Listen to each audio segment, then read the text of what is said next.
What happens when a single father and his loyal dog discover a dying police officer in a Montana blizzard? The shocking truth they uncover will expose a conspiracy that reaches the highest levels of power and put their entire family in mortal danger. Stay with me until the very end of this incredible story, and don't forget to comment with your city name so I can see how far this tale has traveled across the world. The Montana highway stretched endlessly before Owen Carter's weathered pickup truck, a ribbon of asphalt disappearing into the heart of a storm that seemed hell-bent on erasing the world. Snow whipped across his windshield in violent sheets, and the wipers struggled against the relentless assault of winter's fury. In the passenger seat, his 8-year-old daughter Penny pressed her nose against the cold glass, her breath fogging the window as she traced patterns with her small fingers. "Daddy, I can't see anything," she whispered, her voice barely audible above the howling wind that rattled the truck's frame. Owen's knuckles were white against the steering wheel, his jaw clenched with the concentration of a man who knew that one wrong move on these treacherous roads could cost them everything. "I know, sweetheart. Just a few more miles to Grandma's house." Behind them, Scout, their golden retriever, shifted restlessly in the back seat, his ears perked and alert. The dog had been acting strange all afternoon, whining and pacing, as if sensing something Owen couldn't perceive. Now Scout's dark eyes were fixed on the storm outside his body, tense with an anticipation that made Owen's skin crawl. The blizzard had come out of nowhere, transforming what should have been a routine 2-hour drive to visit Owen's mother into a nightmare journey through what felt like the end of the world. The radio had died an hour ago, cutting off their last connection to civilization, and Owen's cell phone showed no signal, just empty bars mocking him from the dashboard mount. "Scout's being weird," Penny observed, turning to look at their dog.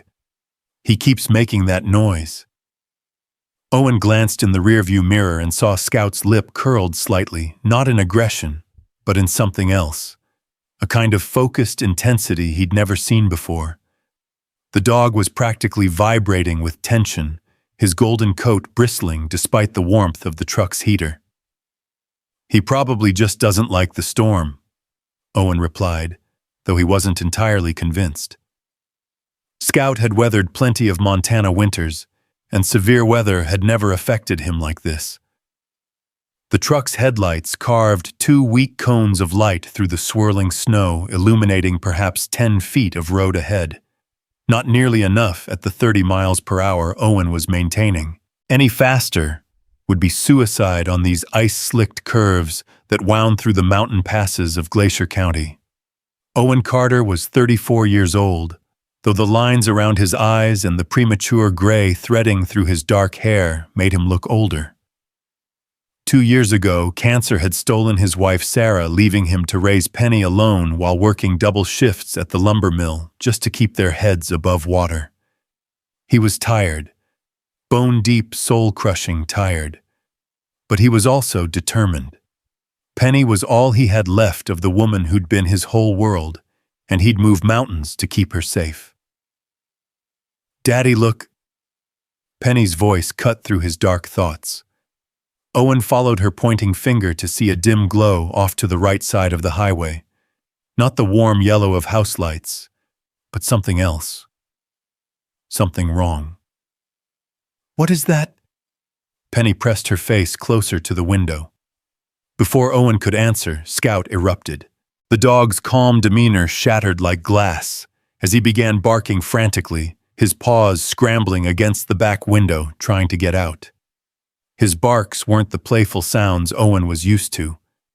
These were urgent, almost desperate. "Scout, settle down," Owen commanded, but the dog ignored him completely, something that had never happened before. Scout was the most obedient animal Owen had ever known, trained by Sarah, before her illness, to be gentle and responsive around Penny.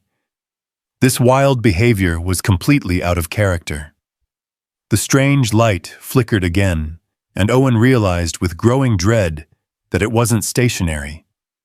It was the emergency flashers of a vehicle barely visible through the storm sitting at an odd angle about 50 yards off the highway. "Someone's in trouble," Owen muttered, his hands tightening on the steering wheel.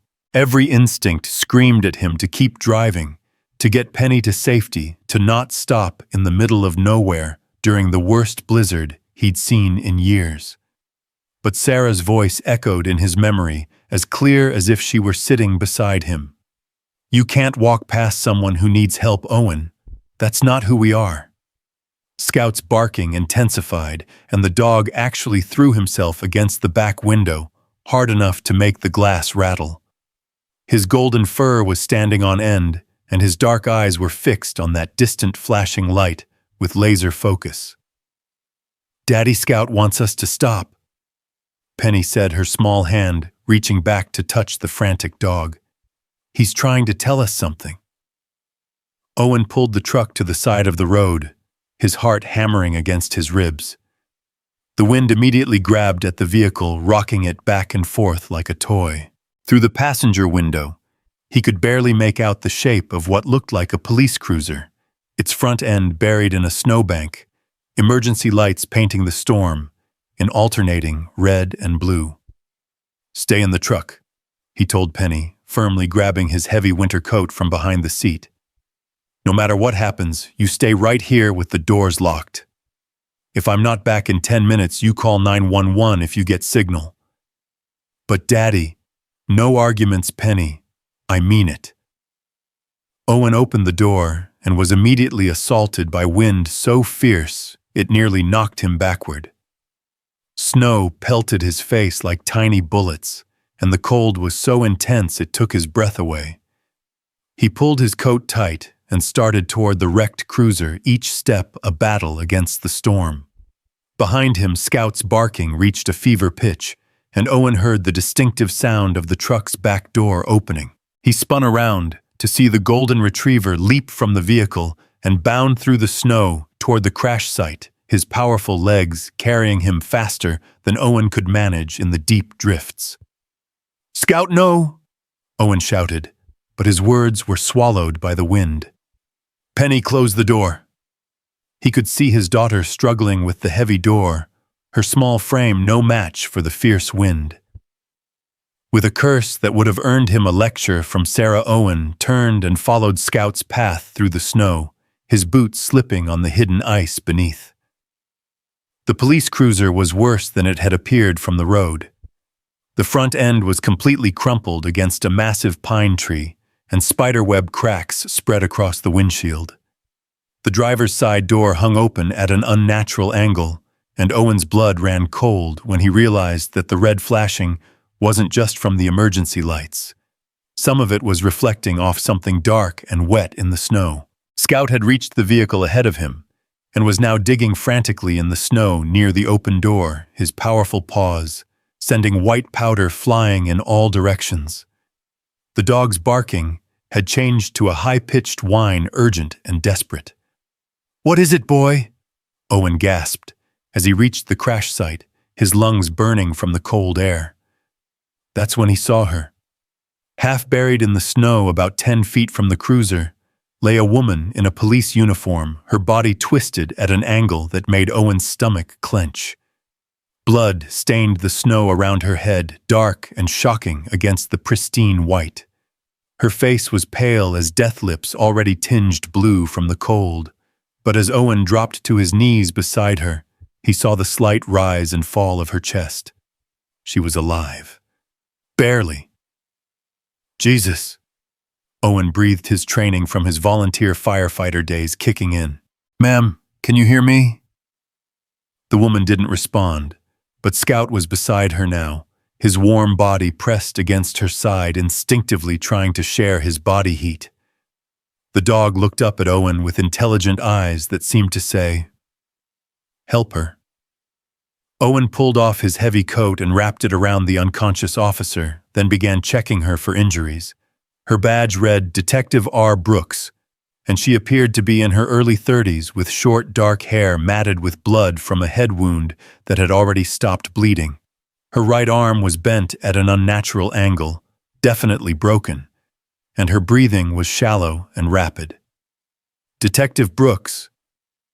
Owen tried again, gently patting her cheek. "Can you hear me? I'm going to get you help." He pulled out his cell phone, praying for a miracle, but the screen still showed no signal. They were in a dead zone miles from the nearest cell tower, with a blizzard that would prevent any emergency vehicle from reaching them for hours. The woman's eyes fluttered open, unfocused and glassy with pain and cold. Her lips moved, trying to form words, but only a whisper of breath emerged. "Don't try to talk," Owen said, leaning closer to hear. "Save your strength." Had to run," she managed, her voice barely audible. They tried to." Her eyes rolled back and she lost consciousness again. Owen's blood turned to ice water. They tried to what? This wasn't just a traffic accident. Someone had hurt this woman, left her to die in the storm. But who and why? Scout whined and pressed closer to the injured officer, his thick coat providing desperately needed warmth. The dog seemed to understand the gravity of the situation in a way that made Owen's chest tight with emotion. Sarah had always said that Scout was special, more intuitive than any animal she'd ever known. "Good boy," Owen whispered, running a hand over Scout's head. "You found her. You saved her life." But Detective Brooks was far from saved. Her body temperature was dropping rapidly, and without immediate medical attention, she would die out here in the snow. The nearest hospital was 30 miles away, through mountain roads that were probably impassable by now. Owen looked back toward his truck, where he could see Penny's frightened face pressed against the back window watching. He had to make an impossible choice: stay with the dying police officer and risk his daughter's safety, or leave the woman and prioritize his own family's survival. It was Scout who made the decision for him. The dog suddenly lifted his head, ears perked and alert, listening to something Owen couldn't hear. Then, with a determination that was almost human, Scout began gently gripping Detective Brooks's jacket sleeve in his teeth, trying to drag her toward the truck. "Scout, she's too heavy for you," Owen said, but the dog's message was clear. They weren't leaving her behind. Owen slipped his arms under the unconscious woman's body and lifted her as carefully as possible, trying not to jostle her broken arm. She was lighter than he'd expected. Too light, really, as if she hadn't been eating properly. Her face was even paler up close, and he could see the beginnings of frostbite on her fingertips. The trek back to the truck through the deepening snow was a nightmare. Owen's legs burned with the effort of carrying Detective Brooks while fighting against the wind, and more than once he nearly lost his footing on the hidden ice. Scout stayed close, pressing against Owen's legs to provide stability, the dog's intelligence and loyalty shining through every action. When they finally reached the truck, Penny had managed to get the back door open and was waiting with blankets from their emergency kit. Blankets that Sarah had insisted they keep in the vehicle, just in case. "Is she going to be okay, Daddy?" Penny asked, her voice small and frightened, as Owen carefully laid Detective Brooks across the back seat. "I don't know, sweetheart," Owen admitted, tucking the blankets around the unconscious woman. "But we're going to do everything we can." Scout immediately jumped into the back and resumed his position, pressed against Detective Brooks's side, his warm body becoming a living heating pad. The dog's dark eyes never left the woman's face, as if he were willing her to keep breathing through sheer force of devotion. Owen climbed back into the driver's seat, his hands shaking as he started the engine and cranked the heat to maximum. The truck's interior quickly filled with warm air, but Detective Brooks remained unconscious, her breathing shallow and erratic. "Where are we going to take her?" Penny asked. "The hospital is really far." Owen stared out at the storm, his mind racing. The main highway to Kalispell Regional Medical Center would be impossible to navigate in these conditions, especially with an unconscious passenger who needed immediate care. But there was another option. Dr. Margaret Wells, the retired military medic, who lived just 8 miles away in the tiny town of Clearwater Falls. She might not have a full hospital at her disposal, but she had decades of battlefield experience and might be their only hope. "We're going to take her to Dr. Wells," Owen decided, putting the truck in gear. "She'll know what to do." As they pulled back onto the highway, Owen caught sight of something in his rearview mirror that made his blood run cold. Through the swirling snow barely visible in the distance, a pair of headlights had appeared on the road behind them. They were moving slowly, deliberately, as if searching for something or someone. Owen pressed harder on the accelerator, the truck's engine roaring as they picked up speed. In the back seat, Detective Brooks stirred slightly, her lips moving in what might have been words or might have been pain. Scout's ears were perked again, his body tense with the same alertness he'd shown before finding the crashed cruiser. "Daddy, someone's following us," Penny said, having noticed the lights behind them too. "I see them," Owen replied, his voice carefully controlled. He didn't want to frighten his daughter, but every instinct he possessed was screaming that they were in danger. Detective Brooks had tried to say something about they, someone who had tried to hurt her. What if those headlights belonged to the same people?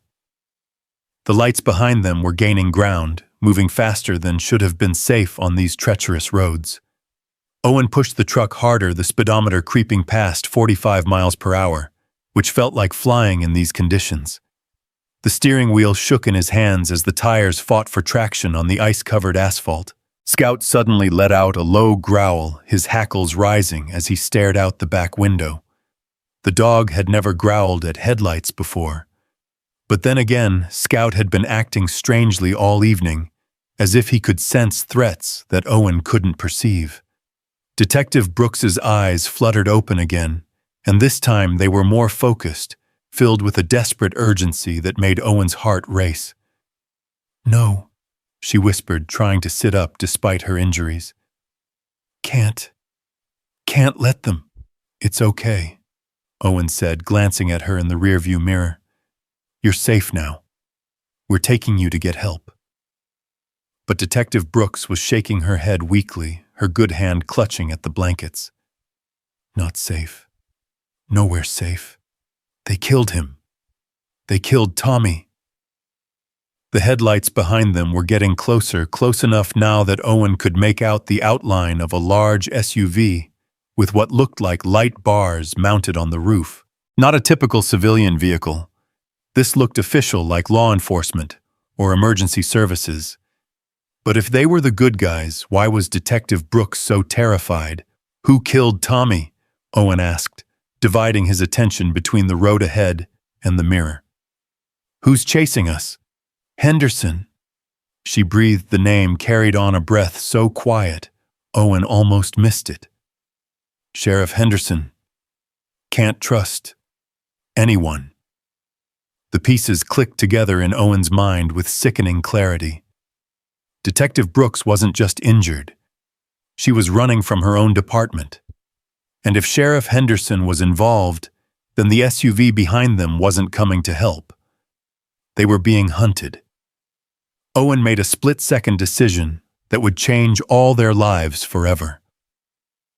Instead of continuing toward Dr. Wells's house on the main road, he yanked the steering wheel hard to the right, taking an almost invisible logging road that disappeared into the dense forest. The truck's tires slipped and skidded on the sudden turn, but held, carrying them into the shelter of the towering pines. "Daddy, what are you doing?" Penny cried as branches scraped against the windows. "Taking a shortcut." Owen lied, his eyes fixed on the rearview mirror. The SUV's headlights swept past the logging road entrance, continuing down the main highway. Had they missed the turn, or were they playing a more sophisticated game? The logging road was barely more than 2 parallel ruts in the snow, winding deeper into the wilderness with each passing mile. Owen's truck bounced and lurched over hidden rocks and fallen branches, the suspension groaning under the strain. In the back seat, Detective Brooks was fighting to stay conscious, her eyes darting between Owen and the windows as if expecting attackers to emerge from the forest at any moment. Scout remained pressed against her side, his warm presence providing comfort that no amount of blankets could match. The dog's breathing had synchronized with hers, as if he were somehow sharing his life force to keep her alive. "Where does this road go?" Penny asked, her voice tight with fear she was trying hard to hide. "To the old mining camp," Owen replied, remembering childhood adventures with his father in these same mountains. "There's a cabin there. It's not much, but it's shelter." What he didn't tell his daughter was that the mining camp had been abandoned for over 20 years, and he wasn't even sure the cabin was still standing. But it was their best hope, a place where they could tend to Detective Brooks's injuries and figure out what the hell was happening. Behind them, the forest was dark and silent, the storm muffling all sound except the labored breathing of their passenger and Scout's protective presence. But Owen couldn't shake the feeling that they were still being watched, still being hunted by forces he didn't understand. Detective Brooks's hand suddenly gripped his shoulder with surprising strength, her fingers digging into his coat. "The dog," she whispered urgently. "The dog saved my life. But they're going to kill him too. Kill all of you.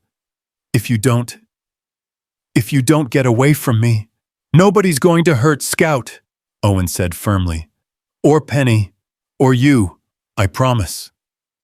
It was a promise he had no idea how to keep, but as he looked at his daughter's frightened face and felt Scout's unwavering loyalty radiating from the back seat, Owen Carter knew he would die before he let anything happen to his makeshift family. The truck's headlights swept across a weathered wooden sign hanging from a rusted chain. Clearwater Mining Company, established 1952. They had reached the abandoned camp, a collection of dilapidated buildings huddled against the mountainside like sleeping giants. As Owen parked the truck beside what had once been the main office, Detective Brooks struggled to sit up, her eyes more alert than they'd been since he found her. "They think I'm dead," she said, her voice growing stronger despite her injuries. "But I know what they did. I know about the murders, the cover-ups, everything." Scout whined softly and licked her hand as if encouraging her to continue. "That's why you ran," Owen said, understanding flooding through him. "You discovered something you weren't supposed to know." Detective Brooks nodded weakly, wincing as the movement aggravated her head injury. "Tommy Martinez, he was my partner. We were investigating the disappearance of 3 women over the past 2 years. Young women, all with dark hair, all last seen near the highway." Owen felt ice form in his veins. 3 missing women, and now a female detective on the run from her own sheriff's department. The implications were staggering. "We found evidence," she continued, her voice gaining strength with each word. "Photos, documents, proof that Henderson and at least 2 other deputies were involved. But when Tommy tried to contact the state police," she didn't need to finish. Owen could see the pain in her eyes, the grief and rage that burned there like a flame. "They killed him," Owen said softly. "Made it look like a hunting accident," she confirmed. "But I saw the meeting.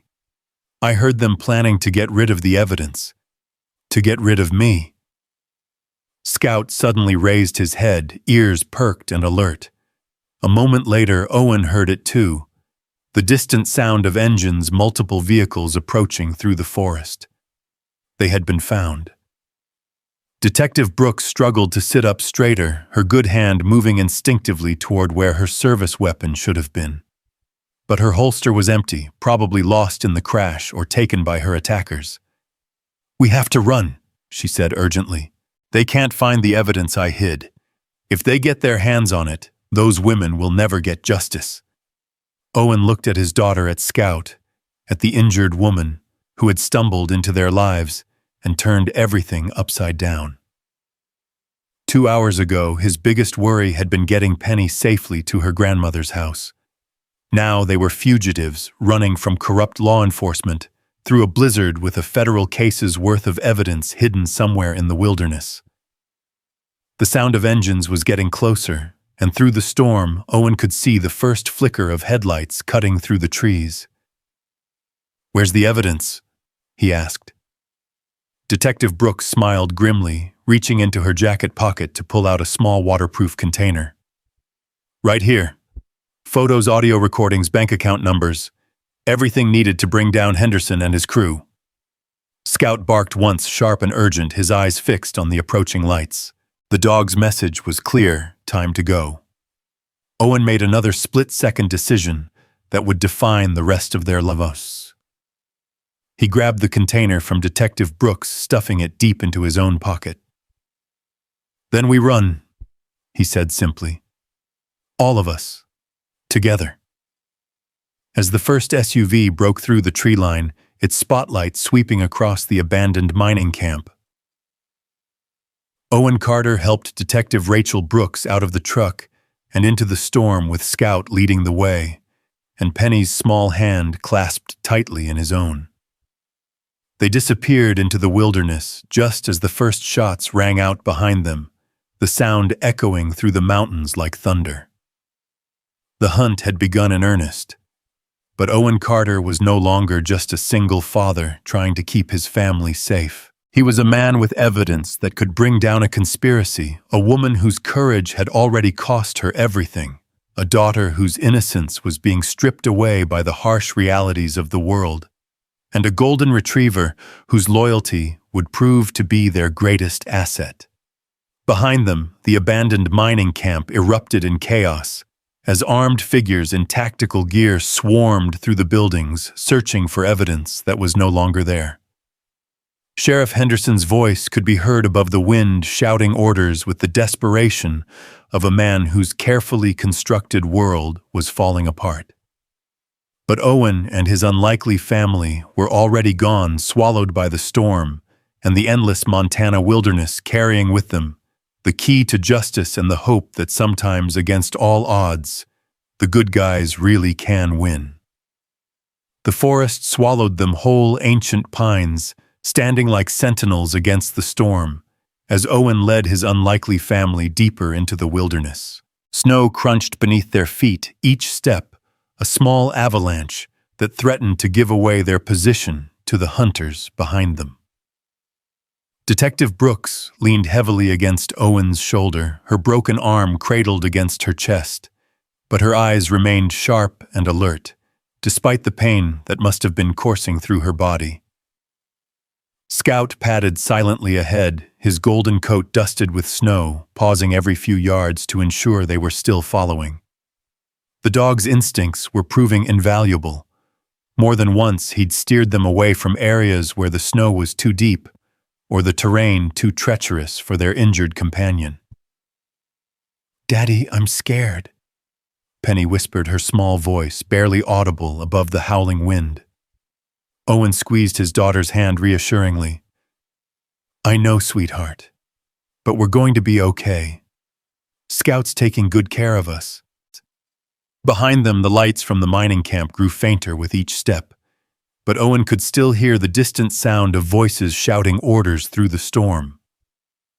Henderson's men were organizing a search pattern, and it was only a matter of time before they picked up their trail. Detective Brooks stumbled, nearly falling face first into the snow before Owen caught her around the waist. "I'm slowing you down," she gasped, her breath coming in ragged puffs. "You should leave me here and take Penny somewhere safe." "Not happening," Owen replied firmly. "We stick together." "You don't understand." She pressed her voice, taking on an urgent intensity. "These aren't just corrupt cops we're dealing with. Henderson has connections that go all the way up the chain. State level, maybe even federal. He's been covering up these murders for years, and he'll kill anyone who threatens to expose him." Scout suddenly stopped ahead of them, his head cocked to one side as if listening to something they couldn't hear. Then, with purposeful determination, He veered left toward what appeared to be a sheer rock face. As they got closer, Owen realized it wasn't solid stone. There was a narrow gap between two massive boulders, barely wide enough for a person to squeeze through. "Good boy," Owen breathed, recognizing the entrance to one of the many caves that honeycombed these mountains. His father had shown him some of them during hunting trips when he was Penny's age, natural shelters formed by centuries of wind and water erosion. The cave was larger inside than it appeared from the entrance, extending back into the mountain, far enough that their flashlight beam couldn't reach the rear wall. More importantly, it was dry and significantly warmer than the storm outside, offering them a temporary respite from the brutal conditions. Owen helped Detective Brooks settle against the cave wall, using his jacket to cushion her back against the rough stone. Scout immediately curled up beside her, sharing his body heat, while keeping one ear tuned to the entrance for any sign of pursuit. "What's your first name?" Owen asked as he checked the detective's injuries by flashlight. "I can't keep thinking of you as Detective Brooks." "Rachel," she replied, wincing, as he examined the cut on her forehead. "Rachel Marie Brooks, though my friends call me Ray." "Ray it is," Owen said, using his shirt sleeve to clean the dried blood from her wound. "I'm Owen Carter. This is my daughter Penny, and our hero here is Scout." Penny had been unusually quiet since they'd left the truck, but now she spoke up from where she sat near the cave entrance, keeping watch. "Ray, why did those bad men hurt you?" Rachel's face softened as she looked at the 8-year-old girl. "Sometimes when people do wrong things, they try to hurt anyone who might tell on them. That's what happened to me and my partner Tommy." "What kind of wrong things?"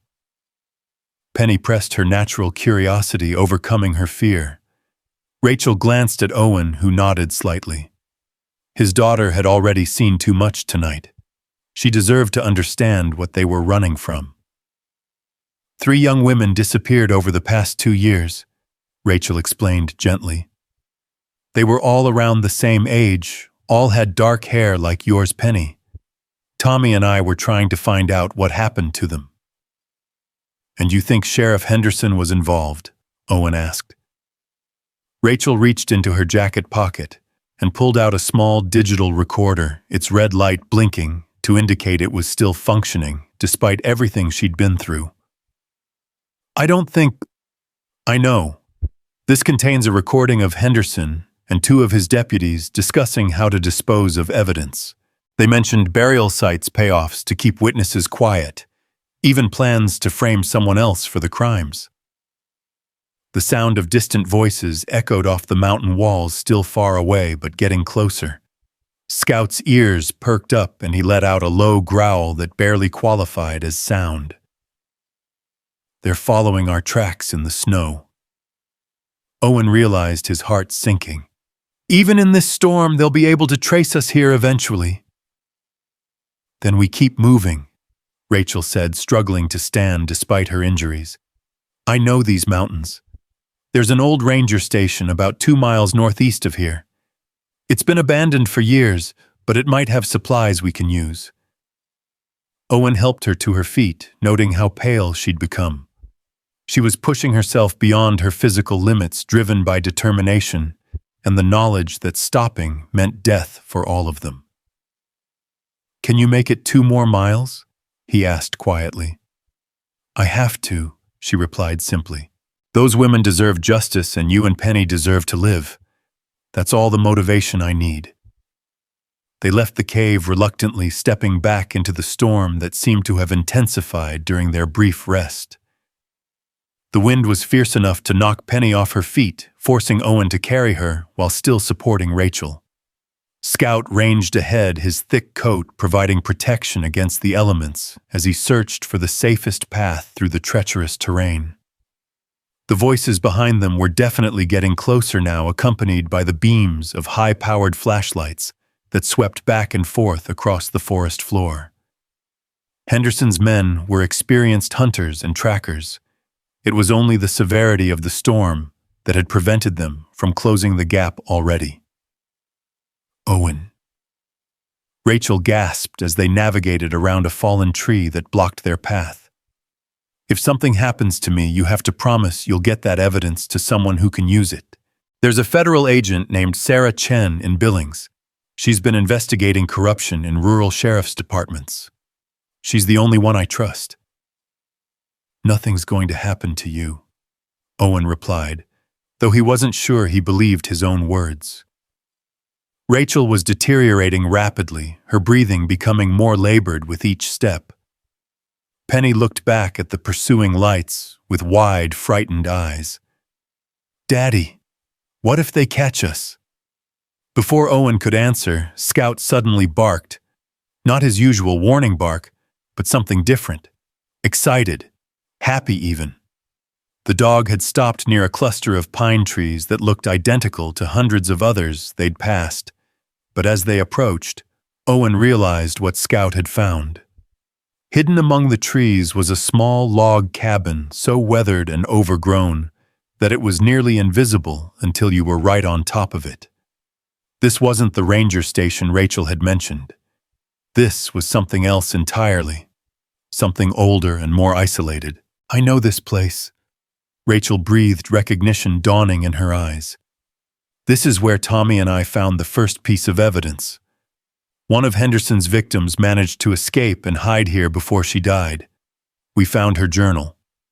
Owen helped Rachel to the cabin's front door, which hung askew on rusted hinges. Inside the structure was surprisingly intact, with a stone fireplace, basic furniture, and even some canned goods on rough-hewn shelves. Someone had been using this place recently. There were fresh ashes in the fireplace and clean blankets folded on the single bed. "This is perfect," Owen said, settling Rachel on the bed, while Penny explored the small space with Scout close beside her. "We can rest here, tend to your injuries properly, and figure out our next move." But Rachel was shaking her head, her face grim with realization. "You don't understand. If I recognized this place, Henderson will too. He knows about the cabin because we mentioned it in our report. He'll check here first." As if summoned by her words, the sound of vehicles reached them through the storm, multiple engines much closer than before. Through the cabin's single window, Owen could see lights moving between the trees, systematically searching every structure and clearing in the area. "How long do we have?" Owen asked, already gathering supplies from the cabin's shelves. "Minutes, maybe less," Rachel replied, struggling to stand again. "There's a back way out, through the kitchen window. It leads to a ravine that connects to the river system." Scout was already at the kitchen window, his nose pressed against the glass, as he assessed their escape route. The dog seemed to understand the urgency of their situation, his intelligent eyes moving between the approaching lights and the window with calculated precision. Owen boosted Penny through the window first, then helped Rachel climb out, despite her protests of pain. Scout leaped through with fluid grace, immediately positioning himself to help guide Rachel across the uneven ground behind the cabin. They had barely made it 50 yards when the front door of the cabin exploded inward, kicked off its hinges by a heavy boot. Flashlight beams swept across the interior, followed by harsh voices shouting commands. "They were here," someone called out. Not Henderson's voice, but one of his deputies. "The bed's still warm and there's blood on the blankets." "Find them," came Henderson's unmistakable growl from inside the cabin. "They can't have gone far in this storm." Owen pressed his family flat against the snowy ground behind a fallen log, praying that the storm would mask their heat signatures from any thermal imaging equipment the hunters might be using. Rachel was shivering violently beside him, her body struggling to maintain core temperature as shock and blood loss took their toll. Scout crawled forward on his belly until he was positioned between the family and the cabin. His golden coat blending surprisingly well with the dried grass that poked through the snow. The dog's body was tense, ready to spring into action if their pursuers came too close. "There!" shouted another voice. "Tracks leading toward the ravine." The beam of a powerful spotlight swept across the area where they were hiding, passing so close to Owen's head that he could feel the heat from the bulb. But Scout's positioning had been perfect. The dog's body blocked the light from reaching the rest of the family, creating a shadow that concealed them in plain sight. "I don't see anything," the deputy with the spotlight called back. "Just animal tracks!" Henderson's voice carried clearly through the storm filled with frustrated rage. "They're out there somewhere. Split up and search every ravine, every cave, every tree that's big enough to hide behind. I want them found before dawn." The search party dispersed their lights, moving in different directions, as they began a systematic sweep of the area. But Owen knew it was only a matter of time before someone spotted their tracks, or Scout's golden coat gave away their position. "The river," Rachel whispered urgently, her voice barely audible. "If we can reach the river, we can follow it downstream to the old logging bridge. From there, it's only 3 miles to Highway 2. Owen helped her to her feet, noting how she swayed unsteadily despite his support. "Can you swim if we have to?" "In this weather, none of us could survive more than a few minutes in that water," she replied honestly. "But there are places where the river runs shallow, especially this time of year, when it's partially frozen." They began moving again, Scout leading them down the steep slope toward the sound of rushing water. The ravine was treacherous in the darkness, filled with loose rocks and hidden drop-offs that could easily result in a broken ankle, or worse. But the dog's instincts were flawless, guiding them along a path that seemed to have been designed specifically for their escape. The river was wider than Owen had expected, its dark water moving swiftly, despite the ice that formed along its banks. In the moonlight that occasionally broke through the storm clouds, he could see that Rachel was right. There were several places where the water looked shallow enough to wade across. "There," Rachel pointed with her good arm toward a section where large boulders created a natural ford. "We can cross there without getting swept downstream." But as they approached the water's edge, Scout suddenly froze, his hackles rising as he stared across the river. On the opposite bank, barely visible through the swirling snow, 2 figures in tactical gear were moving along the water's edge with military precision.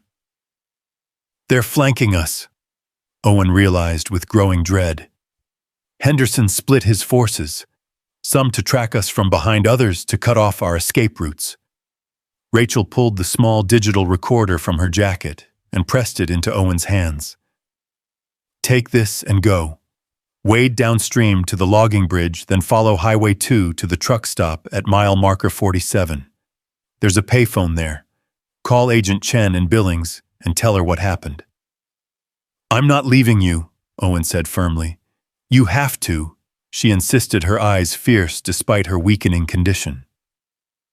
"That recording is the only chance those murdered women have for justice. It's more important than my life." Penny suddenly spoke up from where she'd been watching the tactical team across the river. "Why don't we go upstream instead? If they're watching downstream, maybe they won't expect us to go the other way." Owen looked at his 8-year-old daughter with newfound respect. "That's actually brilliant." Rachel smiled weakly. "Smart kid. But upstream leads deeper into the wilderness. We'd be trading immediate capture for eventual death by exposure." "Not necessarily," Owen said, remembering his father's stories about the old mining operations in these mountains. "There are abandoned mining shafts up there, some with access tunnels that run for miles. If we could find one, we could use it to get past Henderson's search perimeter." Scout seemed to approve of this plan, already moving upstream along the riverbank with purposeful determination. The dog had proven his worth as a guide multiple times tonight. Owen was beginning to trust Scout's instincts more than his own. They followed the river for nearly a mile, staying close to the bank, where the sound of rushing water would mask their footsteps. Rachel was leaning more heavily on Owen, with each step her face gray with pain and exhaustion, but she never complained or asked to rest. The abandoned mine entrance appeared suddenly a black hole in the mountainside framed by rotting timber supports and rusted warning signs. Scout paused at the threshold, sniffing the air flowing from the tunnel, before stepping inside to confirm it was safe. "I can't believe we found it," Owen breathed, helping Rachel sit on a boulder near the entrance. These tunnels were part of the Clearwater Mining Company's operation. They connect to at least 3 different exit points. "How do you know so much about them?" Rachel asked. "My father worked here when I was young before the company went bankrupt," Owen explained. "He used to bring me up here on weekends, showed me how the whole system connected." Penny wrinkled her nose as they entered the tunnel. "It smells funny in here." "That's just the old mining equipment," Owen assured her, though he privately shared her concern. The air in the tunnel was stale and carried a metallic odor that spoke of decades of abandonment. They had walked perhaps a quarter mile into the tunnel when Scout suddenly stopped, his body going rigid with alertness. Behind them, echoing from the entrance, came the sound of voices and footsteps. "The tracks lead right to the mine entrance," someone called out. "They're definitely down there." Henderson's voice boomed through the tunnel, distorted by the rocky walls but still unmistakably filled with rage. "Good. They've trapped themselves. Send half the team around to the other exits. I'll take point down here." Owen felt his heart sink as he realized their mistake. The mining tunnels that had seemed like salvation were actually a death trap. Henderson knew these mountains as well as anyone, and he would certainly know about all the tunnel exits. "There's another way," Rachel whispered urgently, pulling a crumpled piece of paper from her pocket. "Tommy and I found this map during our investigation. It shows a natural cave system that connects to the mining tunnels about half a mile deeper in." Owen studied the hand-drawn map by flashlight, noting the complex network of passages that branched off from the main tunnel. "This looks like it was drawn by someone who knew these mountains intimately." "It was," Rachel confirmed. "The woman who died in that cabin. She was a geologist before Henderson and his men abducted her. She spent weeks hiding in these tunnels before she finally succumbed to her injuries." The voices behind them were getting closer, accompanied by the steady beam of tactical flashlights that swept back and forth across the tunnel walls. Scout pressed close to Penny, his warm presence providing comfort as they ventured deeper into the underground maze. "Here," Rachel said, pointing to a narrow side passage that was barely visible unless you knew where to look. "According to the map, this leads to the cave system." The passage was so narrow that they had to move single file, with Scout leading the way and Owen bringing up the rear while supporting Rachel. The walls pressed close on both sides, and more than once Owen had to help his injured companion squeeze through particularly tight spots. Behind them, Henderson's voice echoed with frustrated rage. "Where the hell did they go? There's only one tunnel." "Maybe they doubled back," suggested one of his deputies.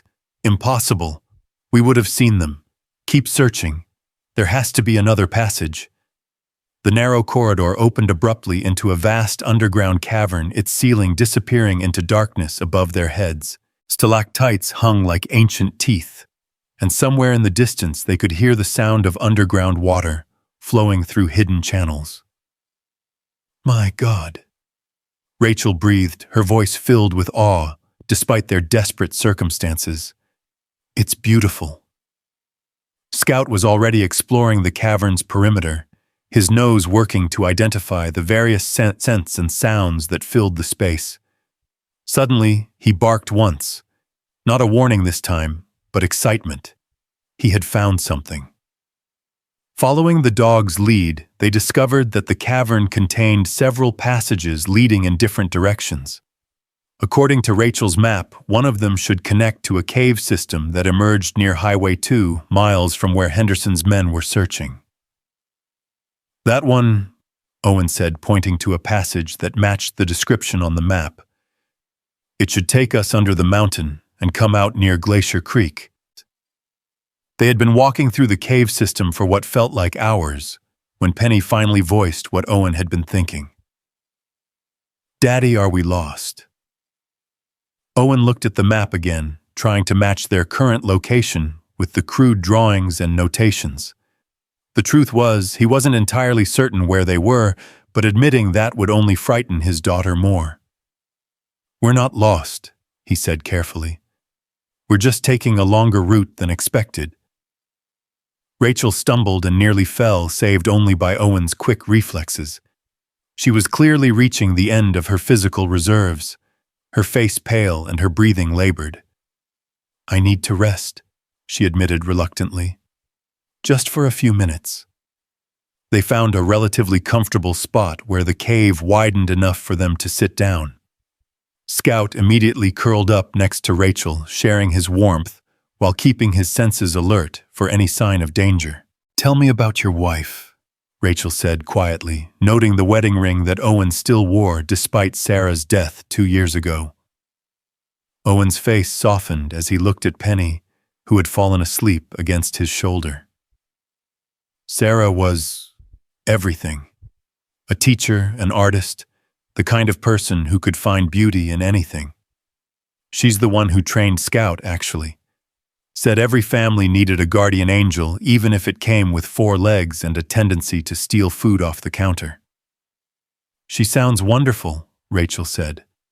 "I'm sorry for your loss." "Cancer," Owen replied simply. "She fought it for 3 years, never complained, never gave up hope. Even at the end, she was more worried about how Penny and I would manage without her." Scout suddenly raised his head, ears perked and alert. In the distance, echoing through the cave system, came the faint sound of voices. Henderson's search had expanded to include the caves. "They found the passage," Rachel whispered, struggling to stand. "We have to keep moving." The next section of cave was the most challenging, yet requiring them to crawl through passages barely large enough for an adult human. Penny, being the smallest, had the easiest time, while Rachel's injuries made every movement an exercise in pain management. Scout's behavior became increasingly excited as they progressed, his tail wagging, despite the danger behind them. The dog seemed to sense something ahead that filled him with anticipation. Then Owen smelled it too. Fresh air.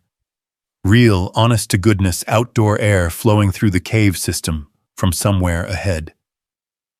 "We're almost out," he told the others, feeling hope bloom in his chest for the first time since this nightmare began. The cave mouth was hidden behind a curtain of icicles, invisible from outside, but allowing them to see across a snow-covered valley to where Highway 2 ran like a black ribbon through the wilderness. They had done it. They had successfully navigated the underground maze and emerged miles from where Henderson's men were searching. But their relief was short-lived.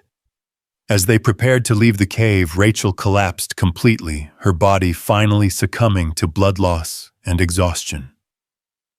"Ray!" Penny cried, dropping to her knees beside the unconscious detective. Owen checked Rachel's pulse, finding it weak and irregular. She needed medical attention immediately, more than he could provide with basic first aid in a cave. Scout whined and pawed at Rachel's hand, as if trying to wake her through sheer force of will. The dog's devotion to their injured companion had never wavered, even though they'd only known each other for a few hours. "Daddy, is she going to die?" Penny asked, tears streaming down her cheeks. Owen looked at his daughter's frightened face, then at Rachel's pale features, then at Scout's intelligent eyes that seemed to be asking the same question. They had come so far, survived so much. He wasn't about to give up now. "No," he said firmly, gathering Rachel in his arms. "She's not going to die. We're going to get her to a hospital, and then we're going to make sure Henderson pays for what he's done." As they emerged from the cave into the pre-dawn darkness, Owen Carter realized that their nightmare was far from over. They still had to reach safety, get medical help for Rachel, and somehow expose Henderson's crimes before he could cover his tracks permanently. But they also had something Henderson didn't expect: the unbreakable bond between a father, his daughter, an injured detective, and a golden retriever whose courage had already saved all their lives. Together they were stronger than the sum of their parts. And sometimes Owen reflected as they made their way toward the distant highway, with Scout leading the way, that's exactly what it takes to change the world. The highway stretched before them like a lifeline, its asphalt surface barely visible through the swirling snow, but representing salvation nonetheless. Owen's arms ached from carrying Rachel's unconscious form, but he pressed forward with Scout padding silently beside him, the dog's golden coat now dusted white with accumulated snow. Penny walked close to her father's side, her small hand gripping his jacket as she fought against the wind that threatened to knock her off her feet. "There," Owen gasped, spotting the faint glow of lights in the distance. "That has to be the truck stop Rachel mentioned." But as they drew closer, Owen's heart sank. The building that had seemed so promising from afar revealed itself to be nothing more than an abandoned gas station, its windows boarded up and its sign hanging at a broken angle. The lights he'd seen were just reflective surfaces catching the occasional break in the storm clouds. Rachel stirred in his arms, her eyes fluttering open with obvious effort. Where are we?" "About 2 miles from where the cave led out," Owen replied gently, adjusting his grip to make her more comfortable. "We found the highway, but the truck stop isn't where you thought it would be." Scout suddenly stopped walking, his ears perked and his body tense with alertness. The dog stared back the way they'd come, a low growl rumbling in his throat. Through the storm, Owen could barely make out the distant glow of headlights moving along the mountain roads they'd just escaped. "Henderson's people," Rachel whispered, her voice weak but filled with urgency. "They must have found our exit point. We need to get off this highway." "There," Penny pointed to their left where a small road branched off from the main highway. "That sign says Clearwater Falls, 3 miles. Owen remembered Clearwater Falls from his childhood. A tiny community of maybe 200 people, the kind of place where everyone knew everyone else's business. It wasn't ideal for hiding, but it was their best option, with Rachel growing weaker by the minute. The walk to Clearwater Falls took them nearly an hour, with Owen having to stop frequently to rest his arms and check on Rachel's condition. She drifted in and out of consciousness, occasionally mumbling about evidence and federal agents, her fever making her delirious. Scout maintained his vigilant watch, ranging ahead to scout the route and falling back to check on the family with the dedication of a trained guardian. More than once, the dog's warning growls alerted them to approaching vehicles, forcing them to hide in roadside ditches until the danger passed. Clearwater Falls materialized out of the storm like something from a Norman Rockwell painting. A main street lined with modest homes and small businesses, their windows glowing with warm yellow light. Most of the buildings were dark at this early hour, but smoke rising from several chimneys indicated that some residents were already awake. "We need medical help," Owen said, looking around for any sign of a clinic or doctor's office. "And we need someone we can trust." Rachel's eyes opened again, more focused this time. The woman who drew the cave map. In her journal, she mentioned someone in Clearwater Falls who tried to help her. Margaret Wells. She's a retired Army medic. Owen felt a surge of hope. Dr. Wells was exactly who he'd been thinking of taking Rachel to before their flight into the wilderness. "I know her. She lives on Pine Street, the blue house with the white picket fence." And they found the house easily enough, its porch light creating a welcoming beacon in the pre-dawn darkness. Owen hesitated before knocking, knowing that involving Dr. Wells would put another innocent person in danger. But Rachel's deteriorating condition left him no choice. The door opened to reveal a woman in her 60s with steel gray hair and sharp blue eyes that immediately assessed the situation with military efficiency. Margaret Wells had seen enough combat casualties to recognize critical injuries when she saw them. "Owen Carter," she said, stepping aside to let them in without question. "I heard about Sarah. I'm sorry for your loss." Her eyes moved to Rachel's unconscious form. "Gunshot wound, head trauma and a broken arm," Owen replied as Dr. Wells directed him to lay Rachel on the couch. "She was in a car accident, but we think someone attacked her first." Dr. Wells began examining Rachel with practiced hands, checking pupils' pulse and breathing. "This woman needs a hospital, Owen. I can stabilize her here, but she's showing signs of a serious concussion and possible internal bleeding." Scout positioned himself near the couch, his watchful eyes never leaving Rachel's face. Penny sat in a nearby chair, exhaustion finally catching up with her as the adrenaline of their escape began to fade. "We can't take her to a hospital," Owen said quietly, pulling Dr. Wells aside. "The people who hurt her, they're law enforcement, Sheriff Henderson and some of his deputies. They're involved in the disappearance of several women, and Rachel has evidence that could expose them." Dr. Wells's expression hardened. "Jim Henderson always struck me as a snake, but murder." She shook her head grimly. "I suppose I shouldn't be surprised. There have been rumors for years about missing hikers and campers in his jurisdiction." She returned to Rachel's side, her movements becoming more urgent as she noted the patient's declining vital signs. "I need to start an IV, get some fluids into her. And that head wound needs proper cleaning and stitching." While Dr. Wells worked, Owen tried calling the number Rachel had given him for FBI agent Sarah Chen in Billings. The phone rang several times before going to voicemail, leaving Owen frustrated and uncertain about their next move. "No answer," he reported to Rachel, who had regained consciousness during Dr. Wells's examination. "Try again in an hour," Rachel whispered, her voice slightly stronger thanks to the IV fluids. "Chen works early shifts. She'll be in the office by 7. Scout suddenly raised his head from where he'd been resting beside the couch, his ears perked and alert.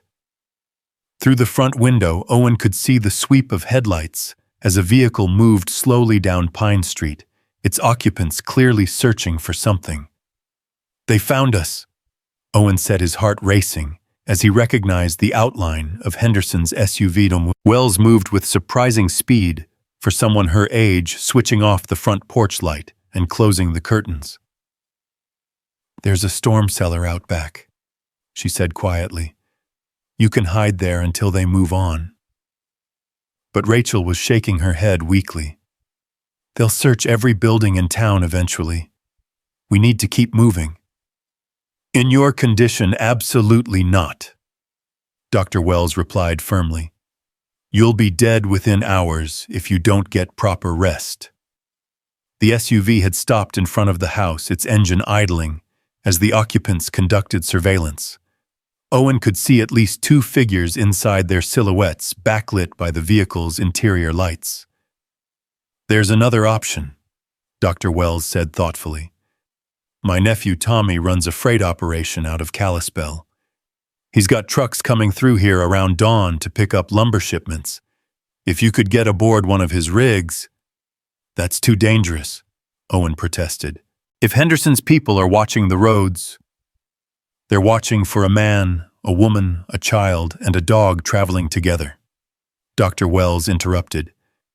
"They're not looking for truck cargo." Scout's low growl indicated that someone was approaching the house. Through the gap in the curtains, Owen could see a figure moving up the front walkway. One of Henderson's deputies, his hand resting on his service weapon. The knock on the front door was loud and authoritative. "Dr. Wells Sheriff's Department, we need to ask you some questions." Dr. Wells gestured for Owen and his family to move toward the back of the house while she answered the door. "Just a moment," she called out, buying them precious seconds to reach the kitchen. "Good evening, Deputy Morrison," Owen heard her say as she opened the front door. "What brings you out so early?" "We're looking for some folks who might be in the area. Morrison replied, his voice carrying the false friendliness of someone conducting an interrogation. Man in his 30s, little girl, big dog, and a woman with dark hair. Have you seen anyone matching that description? Can't say that I have, Dr. Wells replied smoothly. I've been up most of the night with Mrs. Patterson's difficult birth over on Elm Street. Is there some kind of problem? Owen held his breath pressed against the kitchen wall with Penny in his arms and Scout standing alert beside them. Rachel had managed to sit up despite Dr. Wells's protests, her hand gripping the digital recorder that contained evidence of Henderson's crimes. There was an incident up in the mountains, Morrison continued. We have reason to believe these individuals might be dangerous. If you see them, don't approach. Just call the sheriff's office immediately. Of course, Dr. Wells agreed. I'll keep an eye out. After Morrison left, Dr. Wells returned to the kitchen where Owen and his family waited in tense silence. That settles it, she said firmly. You're taking Tommy's truck. It's your best chance of getting out of here alive. She made a quick phone call, speaking in hushed tones to her nephew about an emergency shipment that needed to get to Billings immediately. Within minutes, she'd arranged for them to hide in the cargo area of a lumber truck that would be passing through town just after sunrise. What about you? Owen asked, concerned about leaving the elderly doctor to face Henderson's wrath if their presence was discovered. I can handle Jim Henderson and his cronies, Dr. Wells replied with a steely smile. I've been dealing with bullies since before you were born. She spent the remaining time before dawn, ensuring that Rachel was as stable as possible for the journey ahead, adjusting her IV, and providing Owen with supplies to continue her care during the trip to Billings.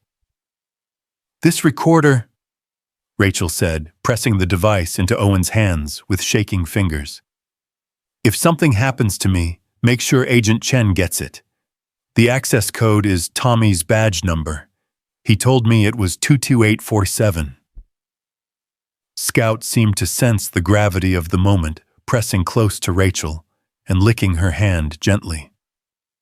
The bond that had formed between the dog and the injured detective during their harrowing escape had deepened into something profound, a connection that transcended species and circumstance.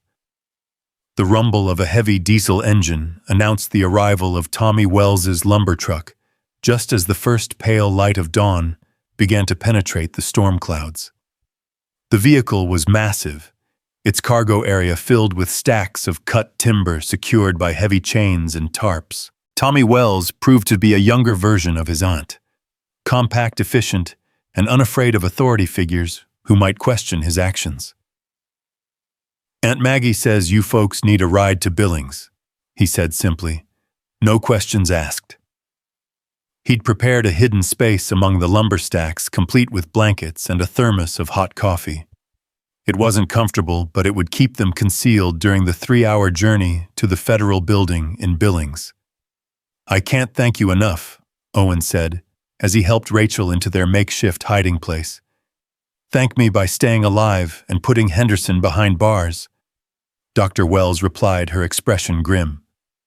That man has been a cancer on this community for too long.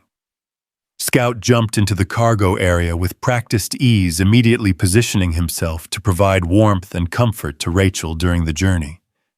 Penny climbed up next, and her small hands gripping the rough wood as she settled into their confined space. As the truck pulled away from Dr. Wells's house, Owen caught a glimpse of Henderson's SUV parked at the end of Pine Street, its occupants maintaining surveillance on the neighborhood. But Tommy's truck was just another commercial vehicle making an early morning delivery, nothing that would attract the attention of corrupt law enforcement officials. The journey to Billings passed in a series of starts and stops, with the truck making scheduled deliveries along the route to maintain the appearance of normal business operations. During one particularly long stop, Rachel's condition took a turn for the worse, her breathing becoming shallow and her skin taking on a grayish pallor that frightened Owen. Hold on, Ray, he whispered, adjusting the blankets around her as Scout pressed closer to share his body heat. We're almost there. Through gaps in the tarp covering their hiding space, Owen could see the outskirts of Billings approaching, strip malls and fast food restaurants that represented civilization and safety. But he also knew that Henderson's influence might extend this far, that corrupt law enforcement networks often had connections across state lines. Tommy's voice came through the cargo area via a small speaker he'd installed. We're approaching the federal building. I'm going to park in the loading dock. You'll have about 5 minutes before security gets curious about why I'm lingering. The truck came to a stop, and Owen heard Tommy engaging in casual conversation with a security guard about delivery schedules and paperwork. It was the perfect cover for their escape from the cargo area. Ready? Owen asked Rachel, who had managed to maintain consciousness through sheer force of will. She nodded weakly, clutching the digital recorder. Agent Chen's office is on the 4th floor. If she's not there, ask for Deputy Director Williams. He's Chen's supervisor and the only other person I trust in the bureau. Scout jumped down from the truck, first scanning the loading dock area for threats, before signaling that it was safe for the others to follow. Owen helped Rachel down, noting how she swayed on her feet despite his support. The federal building was imposing in the way government structures were meant to be, all concrete and glass designed to project authority and permanence. But to Owen, it represented hope for the first time since their nightmare had begun. The security checkpoint inside the lobby presented their first real challenge. Owen realized they looked like refugees, dirty, exhausted, and carrying no identifications except for Rachel's damaged police badge. The federal agents manning the metal detectors eyed them with professional suspicion. We need to see FBI agent Sarah Chen immediately, Rachel said, trying to project authority despite her obvious injuries. I'm Detective Rachel Brooks, Montana State Police, and I have evidence of federal crimes. The lead security agent examined Rachel's badge, noting the damage from her ordeal in the mountains. Ma'am, you're going to need to be more specific about the nature of these alleged crimes. Before Rachel could answer, a clear, authoritative voice cut through the lobby noise. Detective Brooks, I've been expecting your call. Owen turned to see an Asian American woman in her 40s approaching them with purposeful strides. Agent Sarah Chen was exactly what Owen had hoped she would be, professional, competent, and carrying herself with the confidence of someone who'd earned her position through skill rather than politics. Agent Chen, Rachel said, relief evident in her voice. Thank God you're here. Chen's sharp eyes took in Rachel's injuries, Owen's protective stance, Penny's frightened expression, and Scout's alert posture. Let's get you upstairs immediately. Medical team to the 4th floor, she spoke into her radio. Priority 1. The elevator ride to Chen's office felt like an eternity, but once they were behind closed doors, Rachel wasted no time in explaining their situation.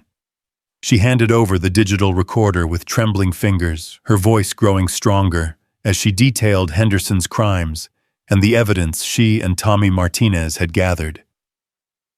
3 women, all between the ages of 22 and 28, Rachel said, as Chen loaded the audio files onto her computer.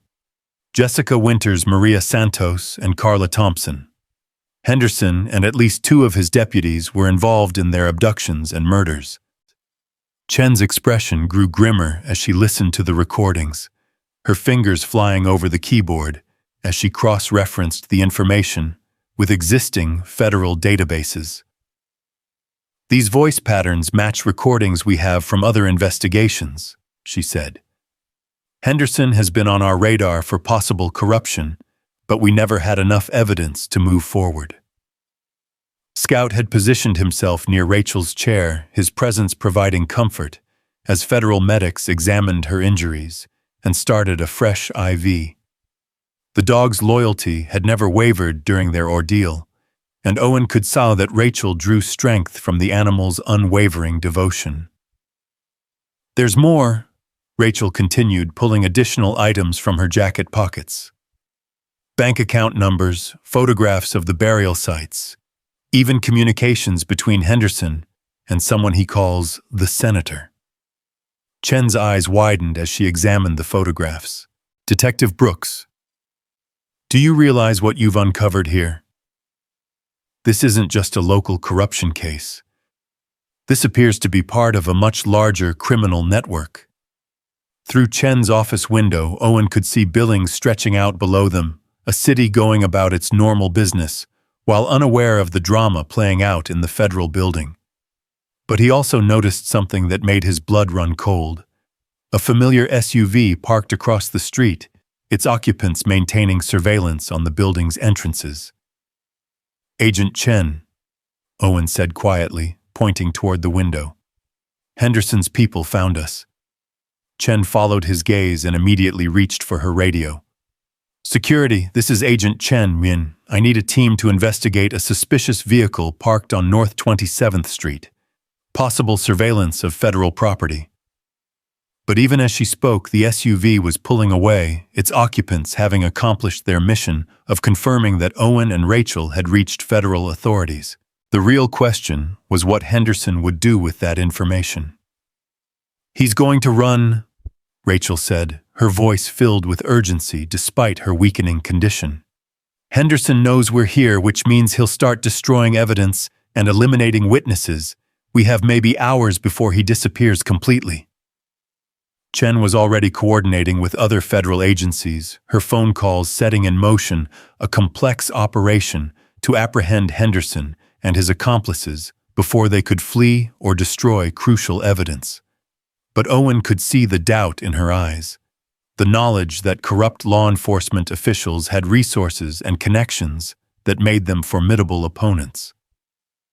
What about us? Owen asked, thinking of Penny's safety above all else. Henderson won't give up just because we've reached the FBI. Witness protection, Chen replied immediately. We'll get you and your daughter to a safe house while we build the case against Henderson. Detective Brooks will need to remain in federal custody for her own protection and for continued medical treatment. But Rachel was shaking her head weakly. Not yet. There's something else. Something I haven't told you about the senator that Henderson mentioned in the recordings. She struggled to sit up straighter, her eyes burning with determination. Last month, Tommy and I intercepted communications between Henderson and someone in Washington. They were discussing a cover-up that goes all the way to the cabinet level. Something about federal land deals and murdered environmental activists. Chen's face paled. Are you saying this corruption extends to federal officials? I'm saying that putting us in witness protection might not be enough, Rachel replied. If Henderson's connections reach that high, nowhere will be safe until we expose the entire network. Owen felt the weight of the digital recorder in his pocket, understanding for the first time the true magnitude of what they'd stumbled into. This wasn't just about 3 murdered women in rural Montana. This was about a conspiracy that could reach the highest levels of government. Scout suddenly alerted again, his ears perked and his body tense. Through Chen's office door, Owen could hear the sound of multiple footsteps in the hallway, moving with military precision that didn't match the normal rhythm of federal building activity. That's not security, Chen said grimly, her hand moving instinctively toward her service weapon. Lock down the floor, she spoke into her radio. Possible hostile intrusion. But the response that came back chilled Owen to the bone. Agent Chen, this is Director Matthews. Stand down and prepare to surrender the subjects in your custody. That's a direct order. Chen stared at her radio in disbelief. Sir, these individuals are federal witnesses with evidence of multiple homicides. Agent Chen. Matthews' voice cut through her protests. You have 60 seconds to comply, or you'll be relieved of duty and charged with obstruction of justice. Owen watched the color drain from Chen's face as she realized the truth. Henderson's corruption had infected the federal building itself. The very people they'd turned to for protection were compromised. "The back stairs," Chen said quietly, moving toward her office safe and removing several items including extra ammunition and what appeared to be classified files. "There's a service elevator that leads to the parking garage. My personal vehicle is parked on sub-level 2. "You can't do this," Owen protested. "You'll be throwing away your career." "My career doesn't matter if innocent people die because I followed corrupt orders," Chen replied firmly. "Besides, Detective Brooks is right. This conspiracy goes much deeper than we initially thought." The sound of footsteps in the hallway was getting closer, accompanied by the distinctive electronic beeping of security cards being used to override locked doors. Whoever was coming for them had high-level access and official authorization. Scout seemed to understand the urgency of their situation, moving toward the office door and taking up a protective stance that would allow him to intercept anyone who tried to enter. The dog's transformation from family pet to guardian was complete. He would defend his pack with his life if necessary. "They're at the end of the hall," Chen whispered, listening to the approaching footsteps. "When I open this door, run straight to the stairwell and don't look back. I'll be right behind you." Owen scooped Penny into his arms while helping Rachel to her feet, noting how she swayed despite her determination to keep moving. The injured detective had pushed herself far beyond her physical limits, sustained only by her commitment to seeing justice done. "Agent Chen," Director Matthews' voice came from just outside the office door. "Last chance to comply peacefully."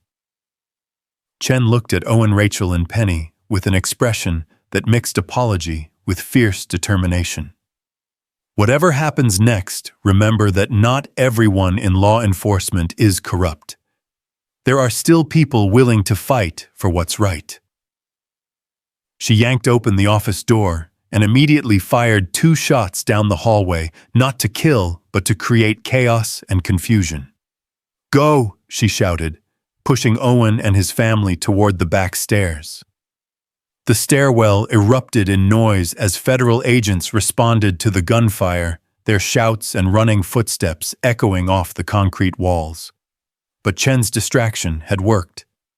They reached the service elevator without encountering resistance.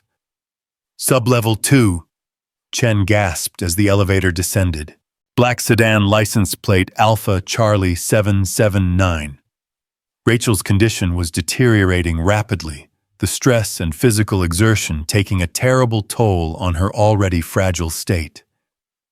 Scout pressed close to her, his warm presence providing what comfort he could as they descended into the bowels of the federal building. The parking garage was dimly lit and filled with the echoing sounds of car engines and slamming doors from the floors above. Chen's sedan was exactly where she'd said it would be, a nondescript government vehicle that wouldn't attract attention on the street. "Get in," Chen commanded, helping Owen load Rachel into the back seat, while Penny and Scout climbed in beside her. "We're going to drive straight out of here and hope that whoever's running this operation hasn't thought to block the exits yet." As they drove up the parking garage ramp toward street level, Owen could see armed figures moving through the building's lobby, their tactical gear and weapons indicating that this wasn't a standard arrest operation. These were people who were prepared to use lethal force to prevent the truth from coming to light. "Where are we going?" Owen asked, as Chen navigated through Billings traffic with practiced efficiency. "Somewhere Henderson and his federal allies won't think to look," she replied grimly. "I have contacts in the media who specialize in exposing government corruption. If we can get this evidence to them." But her words were cut short as a black SUV pulled alongside their sedan, its passenger window rolling down to reveal the barrel of an automatic weapon. The vehicle's occupants weren't law enforcement. They were private contractors, the kind of mercenaries that government agencies sometimes used for operations that needed to remain off the books. Scout's warning bark was the only thing that saved their lives. The dog's alert gave Chen the split second she needed to slam on the brakes, causing the gunfire to miss their vehicle and shatter the windshield of a car behind them. "Hold on!" Chen shouted, yanking the steering wheel hard to the right and sending their sedan careening across 3 lanes of traffic toward an off-ramp that led to the industrial district. In the back seat, Rachel had lost consciousness again, her breathing shallow and irregular. But even unconscious, her hand still gripped the backup copy of evidence she'd hidden in her jacket. Insurance against exactly this kind of situation. Owen realized with growing dread that their escape from the wilderness had only been the beginning. Now they were facing enemies with federal resources, unlimited budgets, and the willingness to kill anyone who threatened their conspiracy. But they also had something their enemies didn't expect: the unbreakable bonds forged in the Montana wilderness between a father, his daughter, an injured detective, and a golden retriever whose courage had already saved them once. As Agent Chen's sedan raced through the streets of Billings with armed mercenaries in pursuit, Owen Carter understood that the real fight was just beginning. The industrial district of Billings stretched before them, like a concrete maze, its warehouses and factories offering potential sanctuary or deadly traps, depending on how cleverly they could navigate the pursuit closing in behind them. Chen's sedan wove between massive 18-wheelers and delivery trucks, the agent's driving skills honed by years of federal training, as she fought to put distance between them and the black SUVs that seemed to multiply with each passing block. "They're coordinating through radio." Chen observed her eyes flicking between the rearview mirror and the road ahead. "Professional military contractors, not local thugs. Henderson's employers have serious resources." In the back seat, Rachel's breathing had become even more labored, her face gray with the pallor of someone losing the battle against blood loss and trauma. Scout pressed closer to her, his warm body providing what comfort he could, while his intelligent eyes remained alert for new threats. Penny sat rigid with fear, her small hand clutching her father's arm, as bullets shattered the rear window of a truck they'd just passed. "Daddy, are we going to die?" she whispered, her voice barely audible above the roar of engines and squealing tires. Owen reached over to squeeze his daughter's hand, trying to project a confidence he didn't feel. "No, sweetheart. Agent Chen knows what she's doing, and Scout's going to keep us safe." But even as he spoke the words, Owen could see that their situation was deteriorating rapidly. The pursuing vehicles had split up, flanking them from multiple directions, with the precision of a military operation. These weren't desperate criminals fleeing justice. They were professionals executing a carefully planned elimination of witnesses. "There," Chen pointed toward a sprawling industrial complex ahead of them, its multiple buildings and loading docks offering the kind of terrain where superior numbers might not guarantee victory. "Rimrock Steel. It's been closed for 6 months, but the security systems are still active." She yanked the steering wheel hard to the right, sending their sedan skidding through the complex's main gate, just as automatic weapon fire erupted from the pursuing SUVs. Sparks flew from the metal fence posts as bullets ricocheted off steel and concrete, the sound deafening in the enclosed space of their vehicle. The steel plant was a monument to America's industrial past. Massive buildings filled with dormant machinery, overhead cranes frozen in place like sleeping giants, and endless corridors that could hide an army or become a tomb for the unwary. Chen drove deeper into the complex, her headlights cutting through the gloom as she searched for a defensible position. The main smelting building, she decided, steering toward the largest structure in the complex. Multiple floors, limited access points, and enough steel framework to stop armor-piercing rounds.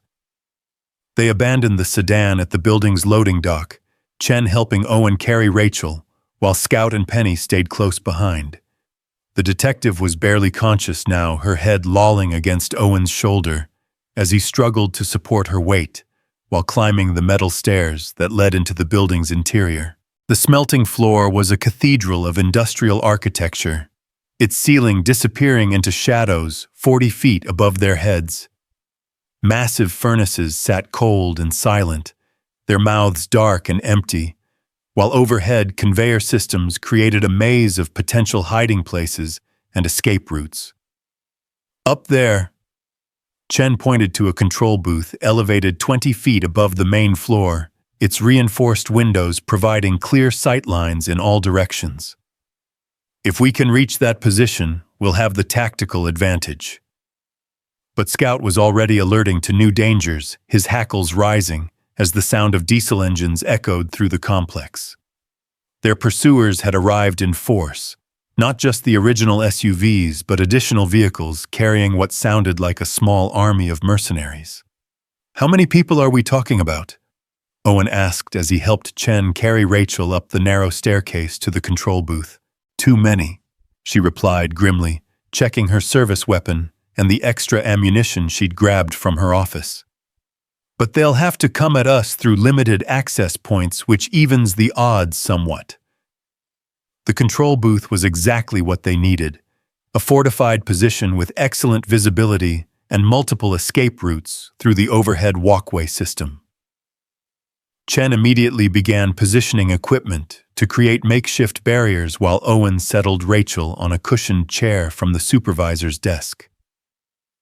"Ray," he said gently, trying to rouse the detective to consciousness, "we need you to stay awake. Can you hear me?" Rachel's eyes fluttered open, focusing with obvious effort on Owen's face. "The evidence," she whispered, her hand moving weakly toward her jacket pocket. Did we get it to the right people?" "We're working on it," Owen replied, though he wasn't sure how they were going to accomplish that goal while trapped in an abandoned steel plant by armed mercenaries. Through the control booth's windows, they could see tactical lights moving through the complex as their pursuers established a perimeter around the main building. These weren't random searchers. They moved with military precision, clearing each area systematically to prevent any possibility of escape. Scout had positioned himself near the stairway entrance, his body language indicating that he would defend this position with his life. The dog's transformation from family pet to warrior had been complete, his loyalty to Owen's family extending to include Rachel and even Agent Chen in their makeshift pack. "Agent Chen," a voice called out from the smelting floor below, electronically amplified to carry through the vast space. "This is Commander Price, Blackwater Security Solutions. You're surrounded and outgunned. Surrender the fugitives and walk away." Chen moved to one of the booth's windows, her weapon ready, but held low. "Commander Price, I'm a federal agent in pursuit of suspects wanted for multiple homicides. You're interfering with a federal investigation." Price's laughter echoed through the building, cold and professional. "Agent Chen, your federal authority was revoked 47 minutes ago. You're now classified as a rogue agent harboring fugitives wanted in connection with terrorist activities." Owen felt his blood turn to ice. In less than an hour, they'd gone from federal witnesses to classified terrorists, their protection under law evaporating as quickly as morning mist. The conspiracy reached higher and had more resources than any of them had imagined. "Terrorist activities," Chen called back, genuine outrage in her voice. "These people are witnesses to government corruption and murder." "That's not how the paperwork reads," Price replied, his tone suggesting that paperwork was whatever his employers needed it to be. "You have 60 seconds to surrender before we come up there and collect you." Rachel struggled to sit up straighter, her determination overriding her physical weakness. "Chen," she whispered urgently, "the backup plan Tommy and I discussed. There's a journalist in Denver, Sarah Mitchell at Channel 9 News. She specializes in government corruption stories." "How do we contact her from here?" Owen asked, looking around the control booth for any communication equipment that might still be functional. Chen was already moving her hands, flying over the booth's control panel as she brought dormant systems online. "This place still has internet connectivity for the security systems," she reported. "If I can establish a secure connection." The sound of boots on metal stairs indicated that Commander Price had grown tired of negotiations. His mercenaries were advancing on their position, with the confidence of professionals who'd handled similar situations dozens of times before. Scout's warning growl was the only alert they had before the first mercenary appeared at the top of the stairs, his automatic weapon sweeping the control booth for targets. The man's tactical gear and night vision equipment gave him significant advantages in a direct confrontation, but he hadn't counted on facing a 100-pound golden retriever with the heart of a lion. Scout's attack was swift and devastating, his powerful jaws clamping down on the mercenary's weapon arm, while his weight and momentum sent both of them tumbling back down the stairs in a tangle of man-dog and military equipment. The resulting crash echoed through the building like thunder, followed immediately by Scout's fierce barking and the mercenaries' screams of pain and surprise. "Scout!" Penny cried, starting toward the stairway before Owen caught her arm. "Stay back, sweetheart," he commanded, though his own heart was breaking at the sound of the dog's battle below. Scout had bought them precious time, but at what cost? Chen had managed to establish an internet connection and was frantically uploading files to a secure server. "I'm sending copies of everything to 3 different journalists," she reported, her fingers flying over the keyboard. "If we don't survive this, at least the evidence will reach people who can use it." More mercenaries were entering the building now, their tactical lights creating a maze of moving beams as they searched for alternate routes to the control booth.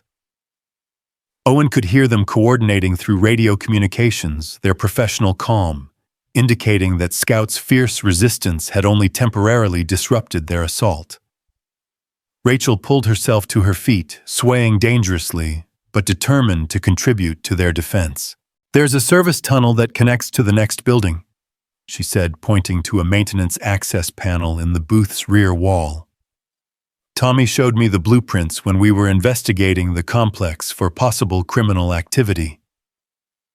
Owen helped her remove the panel, revealing a narrow crawl space that disappeared into darkness. It would be a tight fit for adults, but it might be their only escape route as the mercenaries' net closed around them. "Penny first," he decided, helping his daughter climb into the tunnel. "Then Rachel, then Chen, and I'll bring up the rear."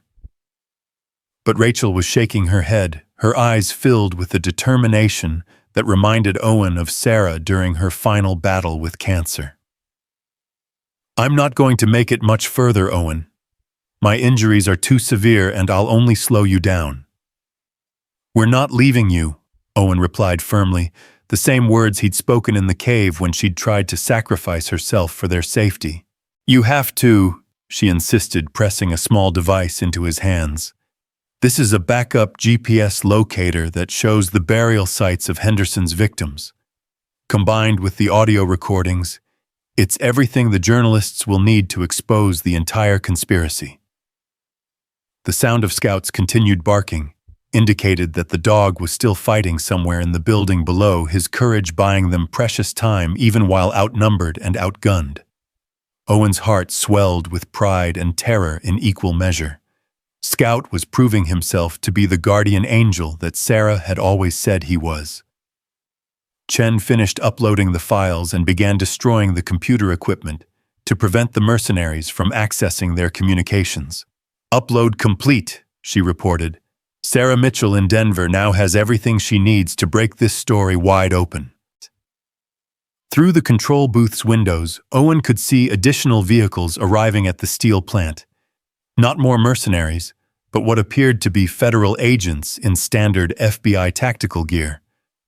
For a moment, hope flared in his chest before Chen's grim expression crushed it. "Those aren't real FBI agents," she said, studying the new arrivals through binoculars. The gear is right, but the deployment pattern is all wrong. Henderson's people are getting desperate. They're willing to impersonate federal agents to maintain their cover story. Rachel was fading fast now, her breathing shallow, and her skin taking on the waxy pallor that Owen recognized from Sarah's final days. But her eyes remained alert and focused, burning with the intensity of someone who refused to die until her mission was complete. "The tunnel," she insisted, pushing Owen toward the maintenance access. "Take Penny and get out of here. Chen can follow, but I'm staying to buy you more time." "Ray, no," Owen protested, but she was already moving toward the booth's weapon locker, her determination overriding her physical limitations. The sound of boots on metal stairs had resumed, indicating that the mercenaries had regrouped and were advancing on their position again. This time they would be expecting resistance and prepared for Scout's fierce protection. Scout's barking had taken on a different tone, still defiant, but tinged with exhaustion and pain that suggested the dog was fighting a losing battle against overwhelming odds. Owen's heart broke as he realized that their faithful guardian was sacrificing himself to protect the family he'd sworn to serve. "Go!" Rachel shouted, firing her first shots down the stairway as tactical lights appeared at the landing below. "Get that evidence to the media before they can cover this up." Owen grabbed Penny and pushed her into the service tunnel, his heart tearing, as he was forced to abandon both Rachel and Scout to save his daughter's life. Behind him, Chen was providing covering fire, while Rachel held the stairs against the advancing mercenaries. The service tunnel was a nightmare of sharp metal edges and confined spaces, barely wide enough for an adult to crawl through on hands and knees. Owen pushed forward with Penny ahead of him, their progress marked by the sounds of gunfire echoing through the steel plant behind them. "Daddy, what about Scout?"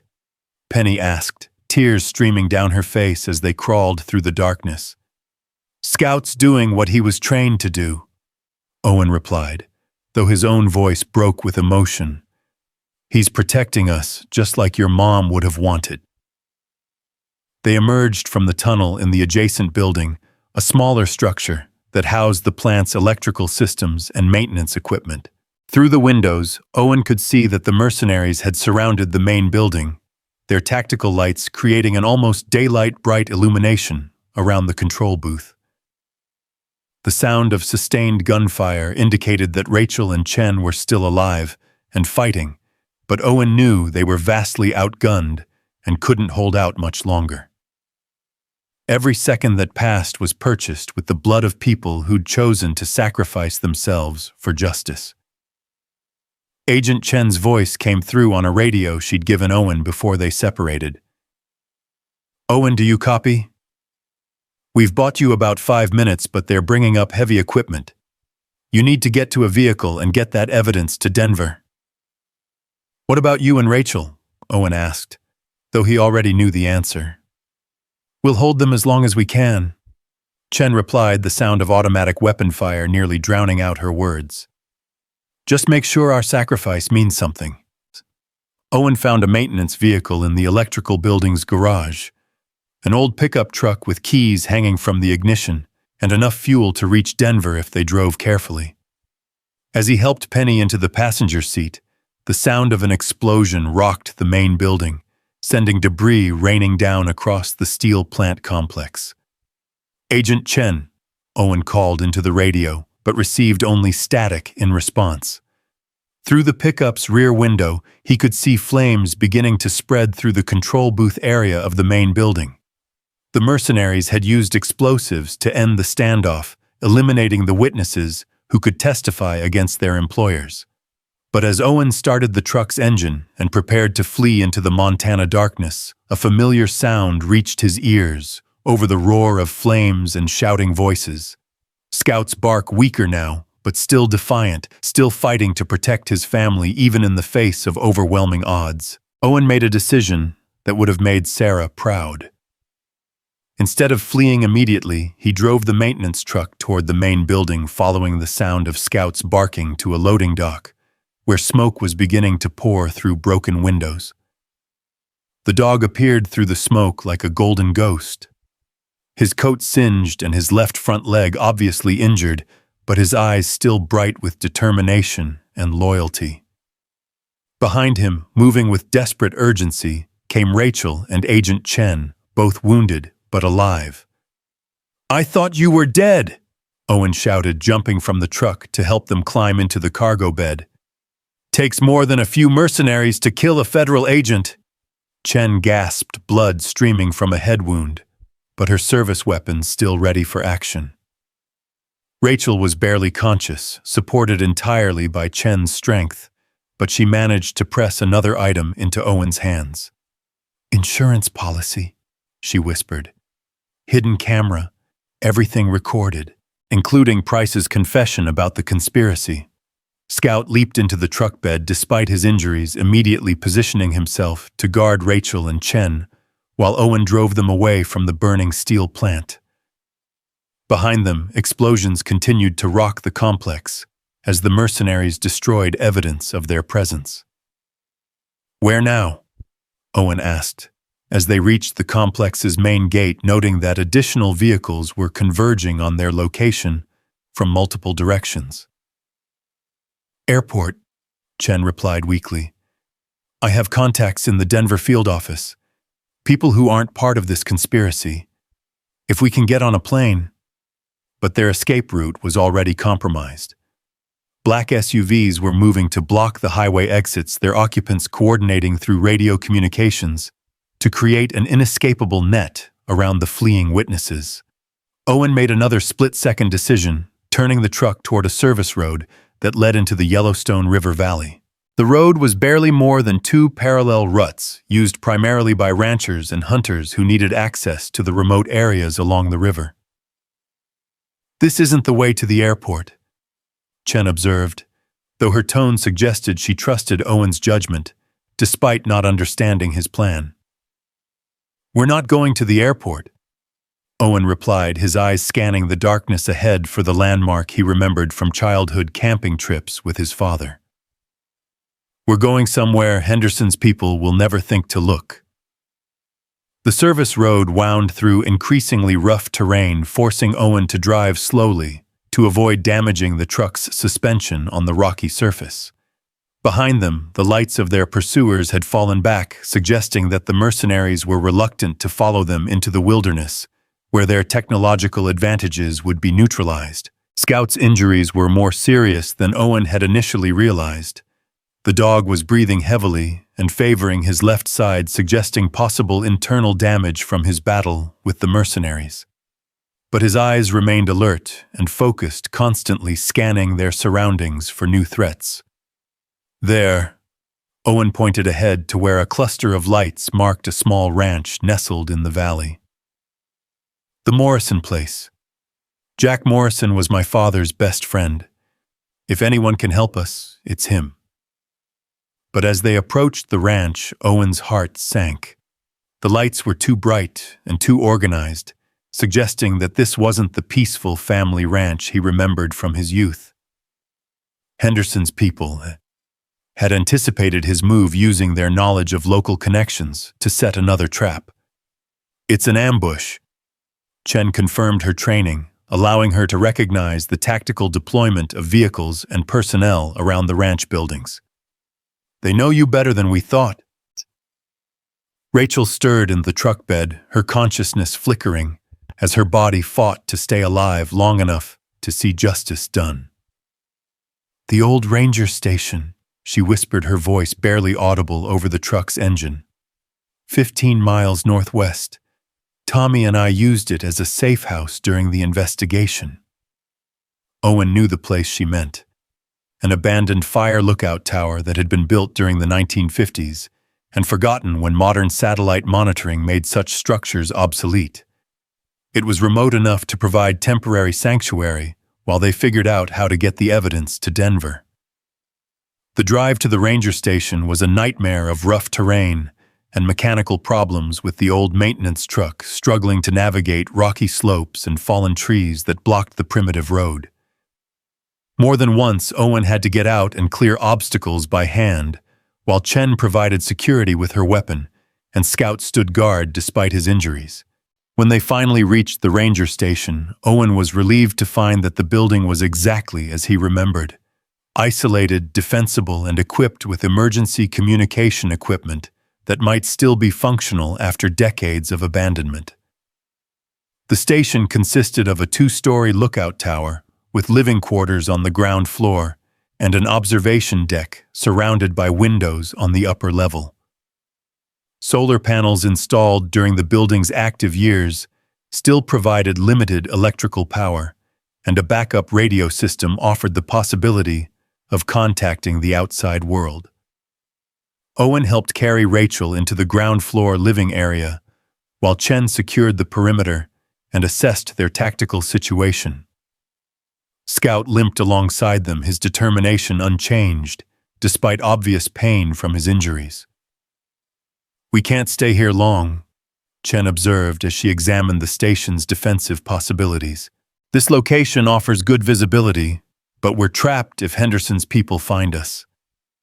Rachel was fading rapidly now, her breathing becoming increasingly labored as blood loss and trauma took their final toll. But she fought to remain conscious, her eyes burning with the fierce determination that had sustained her throughout their ordeal.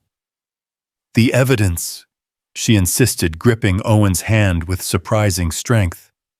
"Everything we've gathered, the recordings, the photographs, the GPS coordinates, it has to reach the media before Henderson can create a cover story." Owen looked at the collection of devices they'd accumulated. Digital recorders, backup drives, hidden cameras, and documentation that painted a picture of corruption reaching the highest levels of law enforcement and government. It was enough evidence to bring down Henderson's entire network, but only if it reached people who could use it.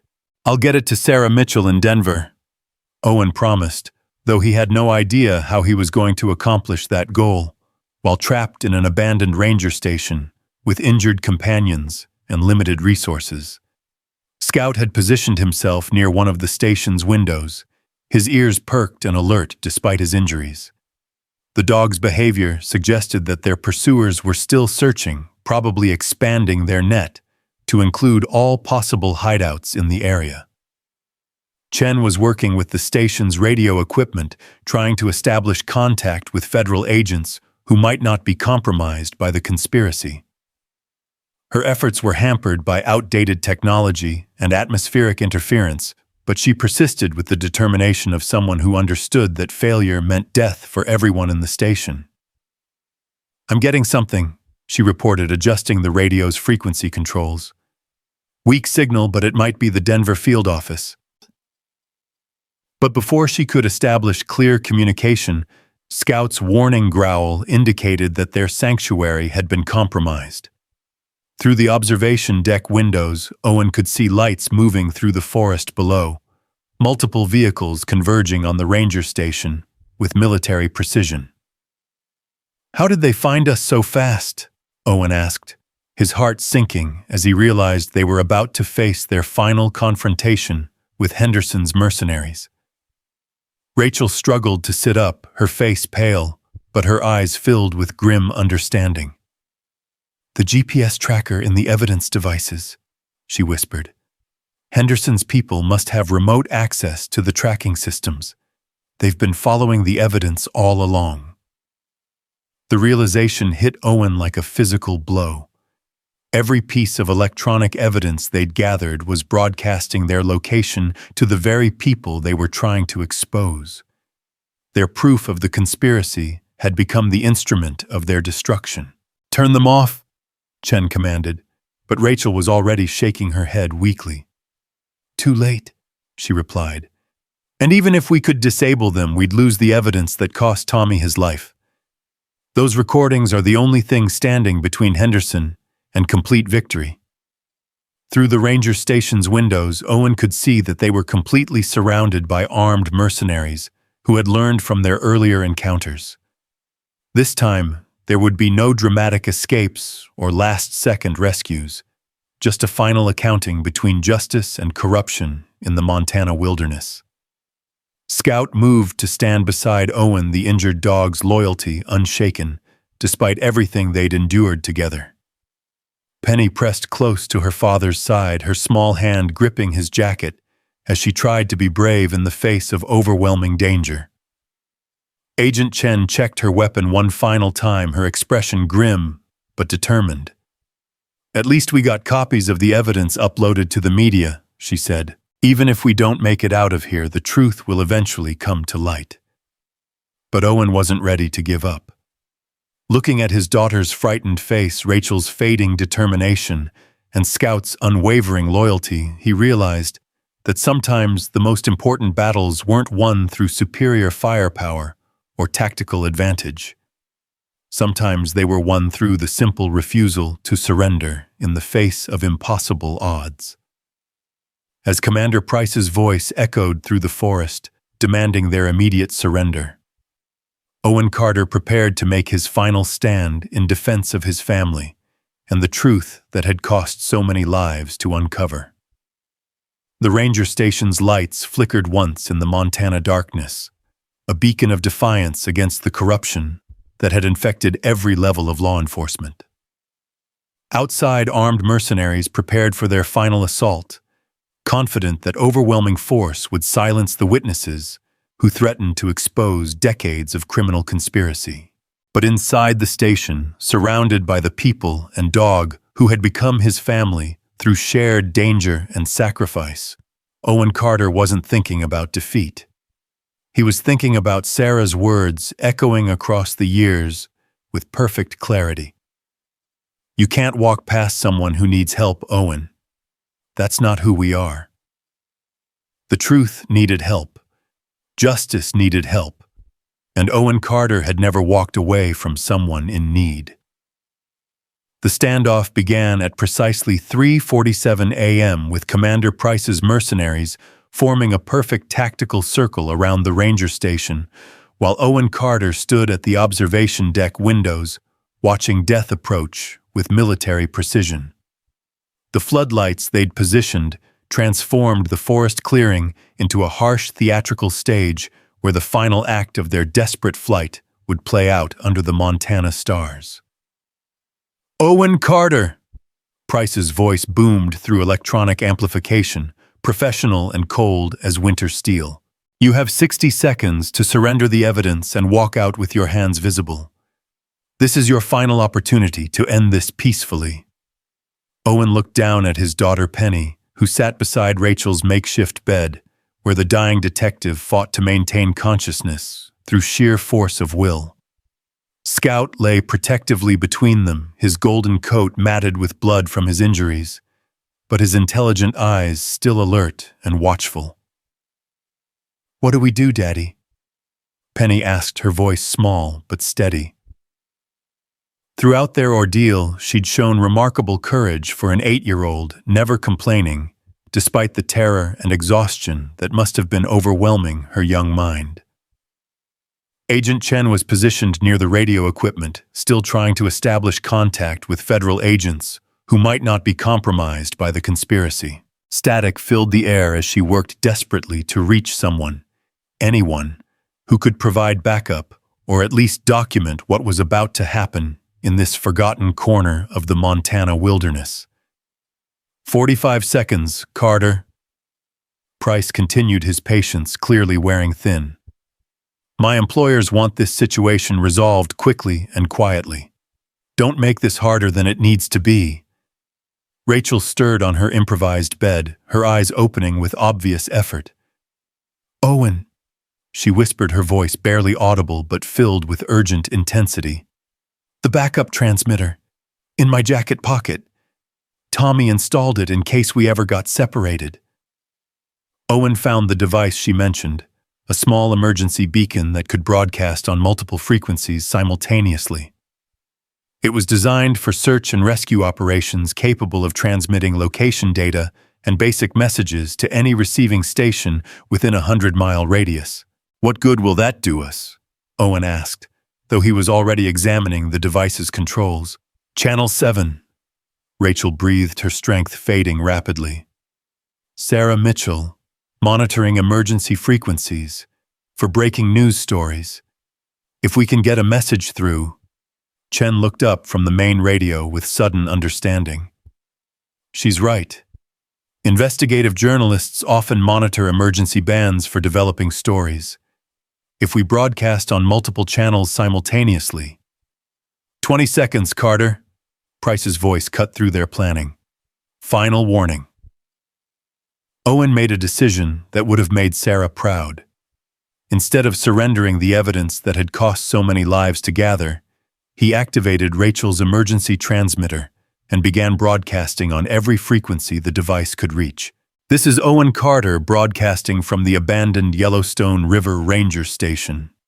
He spoke into the transmitter's microphone, his voice carrying across the Montana wilderness to anyone who might be listening. We are federal witnesses in possession of evidence proving that Sheriff Jim Henderson of Glacier County, Montana, is involved in the murders of at least 3 women and the cover-up of government corruption reaching federal levels. Through the station windows, Owen could see Price's mercenaries reacting to his broadcast, their tactical lights suddenly focusing on the observation deck as they prepared to storm the building. The evidence includes audio recordings, photographs of burial sites, and documentation of payments to law enforcement officials from sources connected to federal land deals and environmental activist murders. Owen continued speaking rapidly as he heard boots pounding up the station's exterior stairs. Scout struggled to his feet, despite his injuries, positioning himself between the family and the stairway that led to their sanctuary. The dog's courage had never wavered throughout their ordeal, and even now, facing overwhelming odds, he prepared to make his final stand in defense of the pack he'd sworn to protect.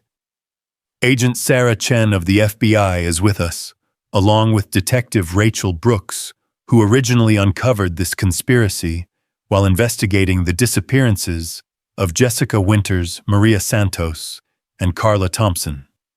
Owen broadcast as the first mercenaries appeared at the top of the stairs. The observation deck erupted in chaos as automatic weapon fire shattered the windows, sending glass cascading across the floor, where Penny lay protected beneath an overturned desk. Chen returned fire with her service weapon, her federal training evident in the precision of her shots that forced the mercenaries to take cover on the stairway. But Rachel was no longer able to contribute to their defense. The injured detective had lapsed into unconsciousness, her breathing shallow and irregular, as her body finally succumbed to the trauma she'd endured. Owen felt his heart break as he realized that the woman who'd sacrificed everything for justice might not live to see that justice served. The evidence has been uploaded to multiple media outlets. Owen continued broadcasting, even as bullets flew around him.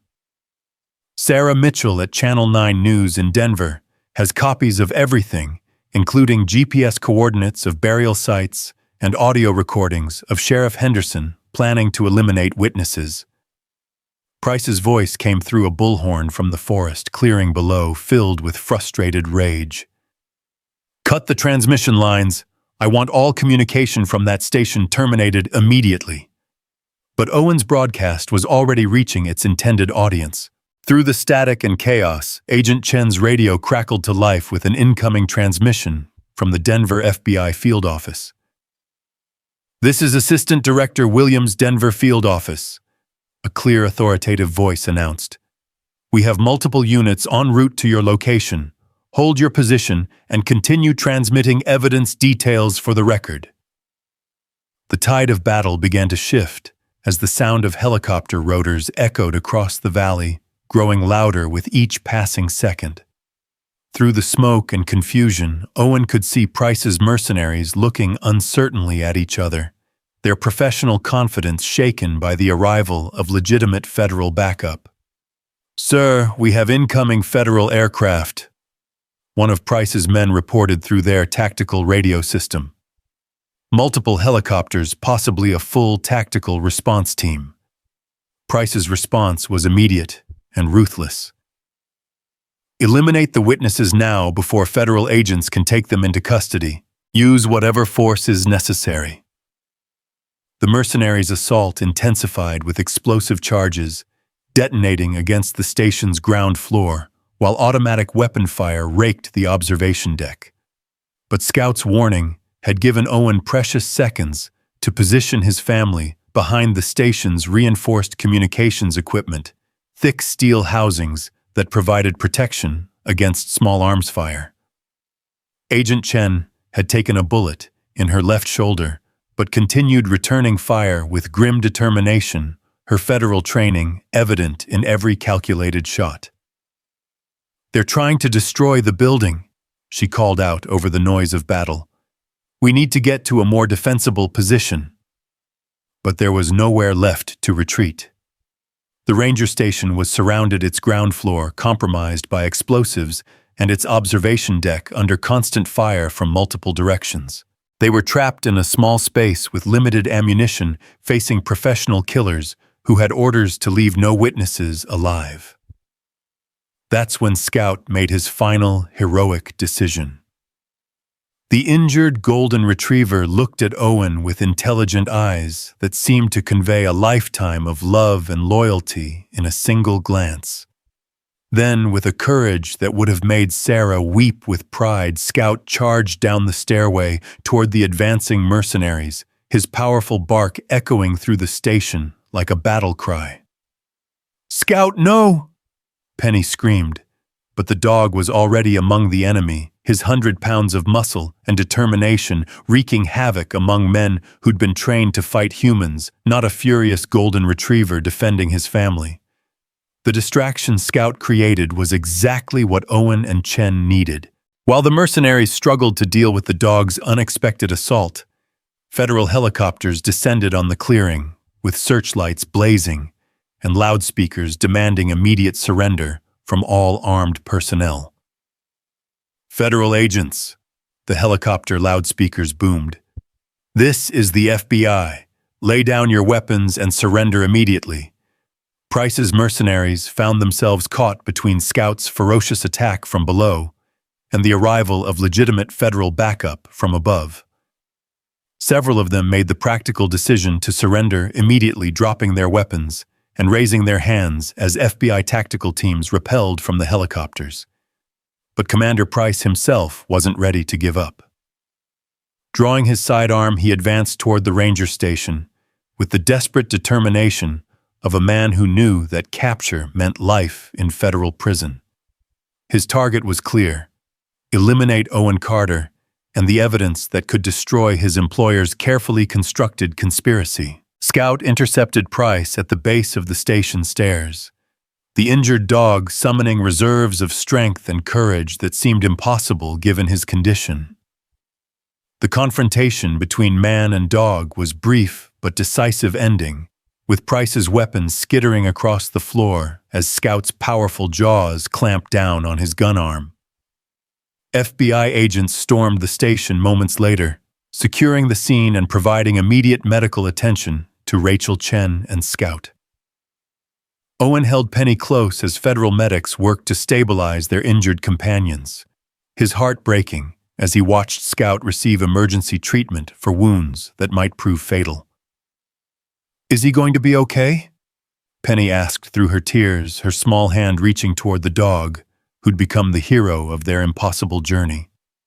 "Scout's tough," Owen replied, though his own voice was thick with emotion. "He's fought this hard to protect us. He's not giving up now." Assistant Director Williams arrived on the scene within the hour, his authoritative presence immediately taking control of what had become a complex federal investigation involving multiple agencies and jurisdictions. He was exactly what Owen had hoped for: a career professional whose reputation for integrity was matched only by his dedication to seeing justice served. "Mr. Carter," Williams said, approaching Owen and Penny near the medical triage area where Rachel was receiving emergency treatment. I want to personally thank you for the courage you've shown in bringing this evidence to light. Detective Brooks's investigation has exposed corruption that goes deeper than we initially imagined. Through the chaos of the crime scene, Owen could see federal agents cataloging evidence and documenting the mercenaries' equipment. Several of Price's men were already providing statements in exchange for reduced sentences, their professional loyalty evaporating when faced with federal prosecution. "What about Sheriff Henderson?" Owen asked, concerned that the architect of the conspiracy might escape justice while his hired guns faced the consequences. Williams smiled grimly.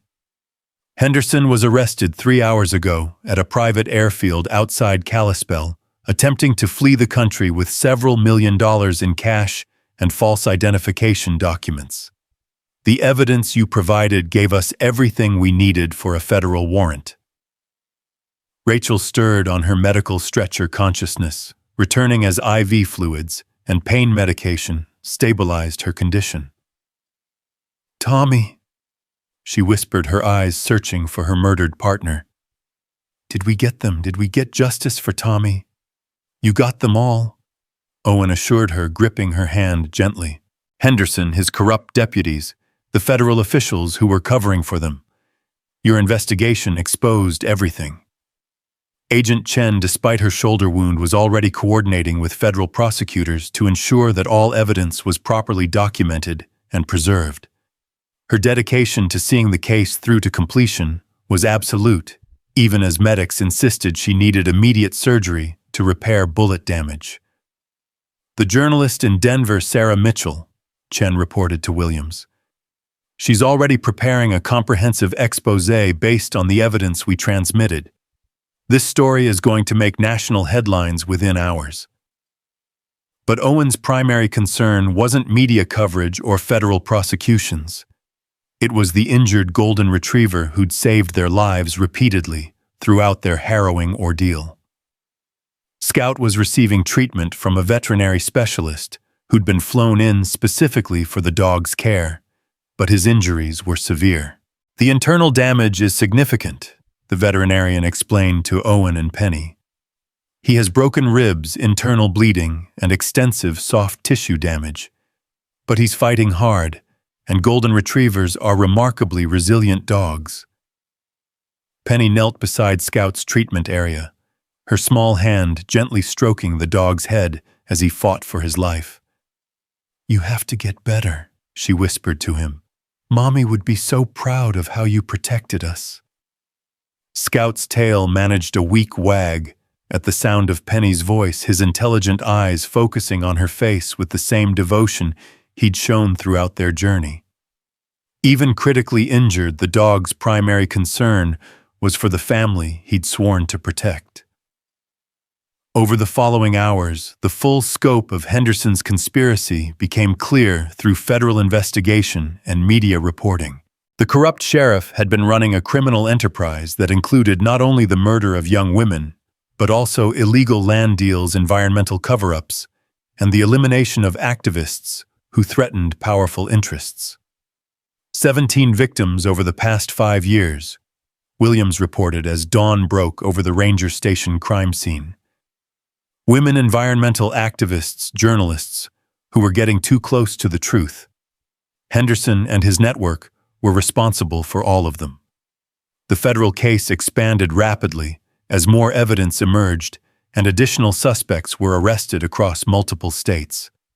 What had begun as Detective Rachel Brooks's investigation into 3 missing women had uncovered a conspiracy that reached into corporate boardrooms and government offices at the highest levels. Sarah Mitchell's news report aired that evening, providing a comprehensive expose that left no doubt about the extent of the corruption or the courage of the witnesses who'd risked everything to expose it.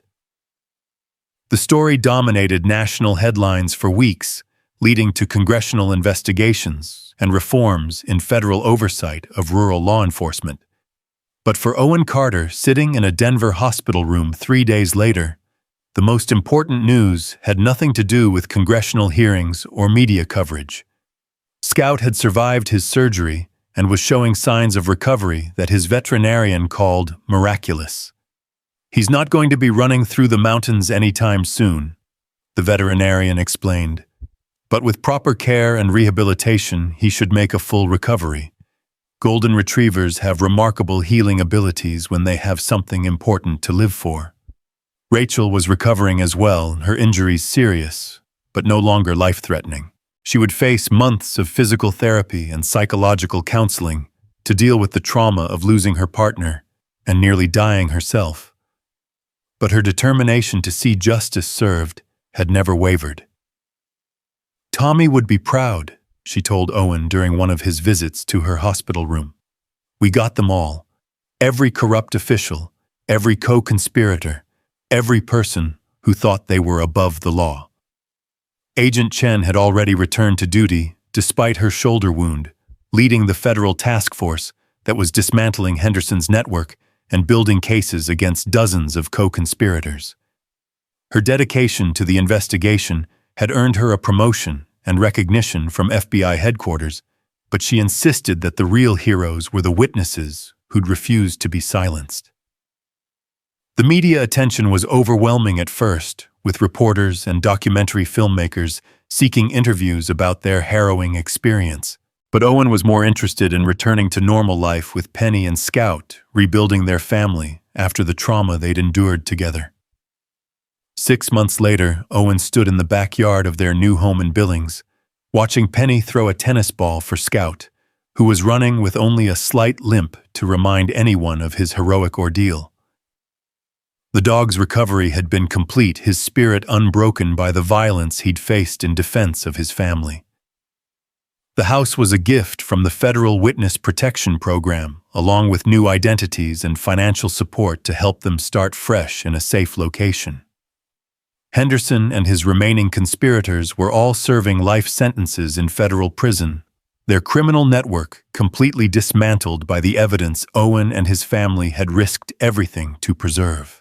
"Daddy, look how fast Scout is running," Penny called out, her laughter filling the evening air as the golden retriever bounded across their yard with the same enthusiasm he'd always shown for simple pleasures. Owen smiled, remembering Sarah's words about Scout being their guardian angel.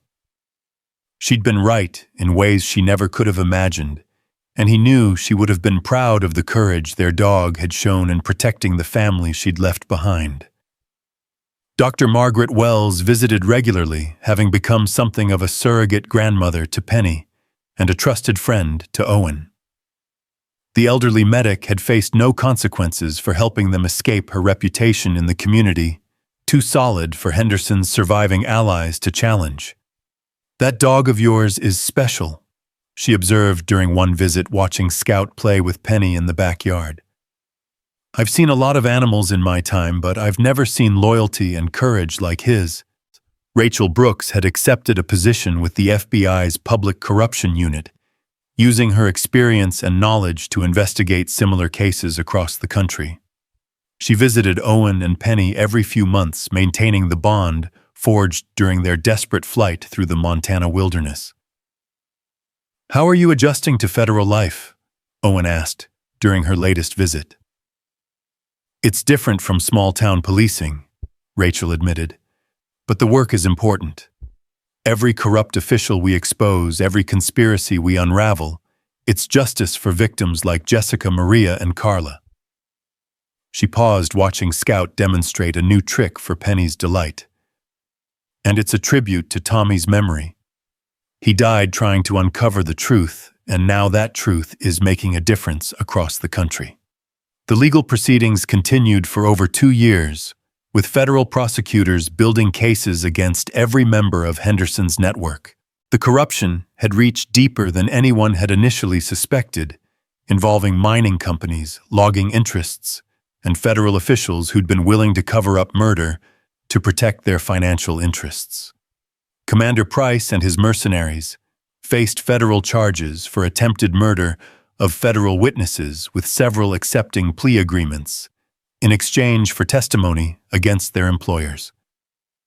The private security company that had employed them was dissolved, its assets seized to compensate the families of Henderson's victims. But perhaps the most satisfying outcome was the posthumous recognition given to Detective Tommy Martinez, Rachel's murdered partner. A federal courthouse in Montana was renamed in his honor, acknowledging his sacrifice in the pursuit of justice for victims who might otherwise have been forgotten. On the second anniversary of their escape from the Montana wilderness, Owen organized a memorial service for all of Henderson's victims. The ceremony was held in Glacier National Park, not far from where their ordeal had begun, with family members, law enforcement officials, and federal agents gathering to remember those who'd lost their lives to corruption and greed. Penny, now 10 years old, and showing remarkable resilience despite everything she'd experienced, spoke on behalf of all the children who'd lost parents to Henderson's crimes. Her words were simple but powerful, reflecting a wisdom beyond her years. "Bad people tried to hurt a lot of families," she said, standing at a podium with Scout sitting faithfully beside her. "But good people fought back, and now the bad people can't hurt anyone else. My mommy always said that when you see someone who needs help, you don't walk away. That's what my daddy and Scout and Detective Brooks and Agent Chen did. They didn't walk away." The memorial service concluded with the unveiling of a monument honoring Henderson's victims, their names carved in granite, alongside a bronze sculpture of a golden retriever that bore a remarkable resemblance to Scout. The inscription read simply, "In memory of those lost to corruption, and in honor of those who refused to remain silent."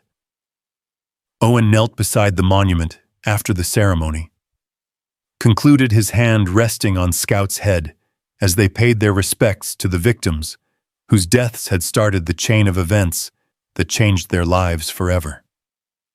The dog seemed to understand the solemnity of the moment, sitting quietly as Owen spoke softly about justice and sacrifice and the courage to do what's right even when it's dangerous. "We did it, boy," Owen whispered, his voice thick with emotion. "We got justice for all of them." Scout's tail wagged once, a gentle acknowledgement that seemed to say he understood not just Owen's words, but their deeper meaning. The dog had been transformed by their experience just as much as the humans he'd protected, evolving from a beloved family pet into something greater. A symbol of loyalty and courage that inspired everyone who heard their story. As they walked home through the Billings evening, Owen reflected on how much their lives had changed since that stormy night when Scout had first alerted to Rachel's presence in the snow. They'd lost their anonymity and gained a profound understanding of how corruption could poison even the most trusted institutions, but they'd also discovered reserves of courage and determination they never knew they possessed. The book deals and movie offers continued to arrive regularly, but Owen had turned them all down. Their story wasn't entertainment.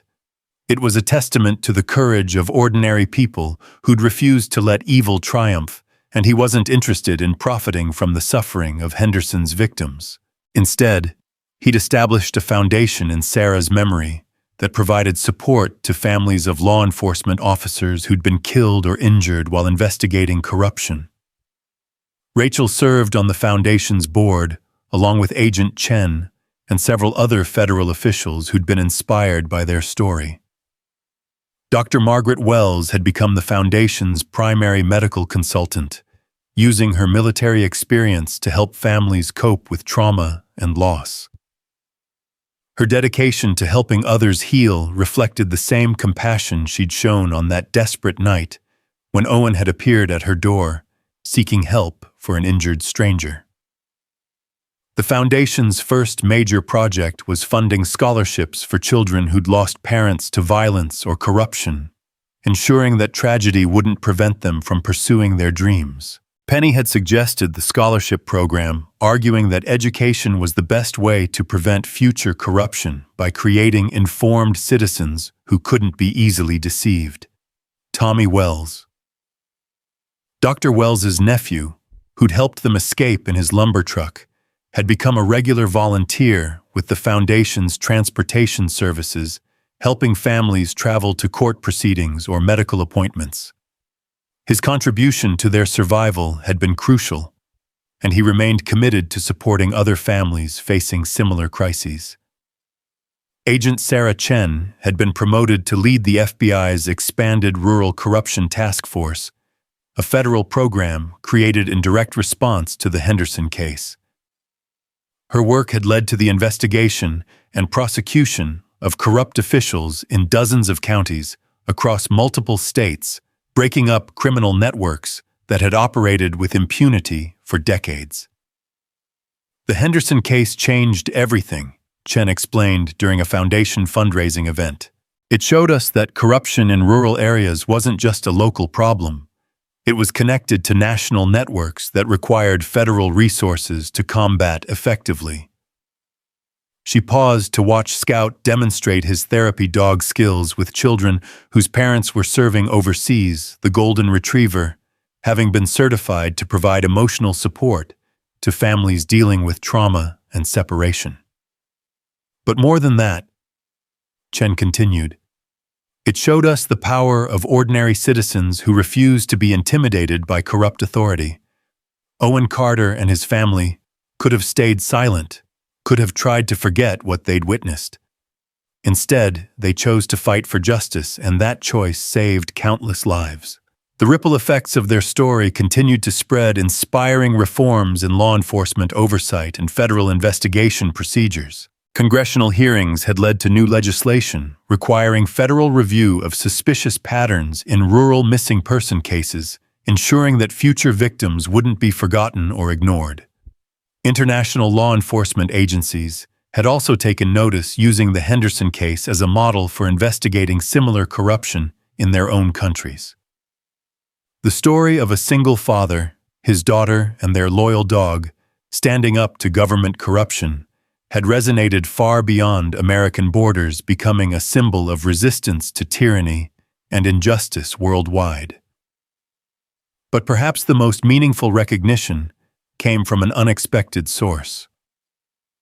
On Scout's 5th birthday, 2 years after their Montana ordeal, the American Kennel Club presented him with their highest honor for heroism, the first time in the organization's history that the award had been given to a dog who wasn't specifically trained for law enforcement or military service.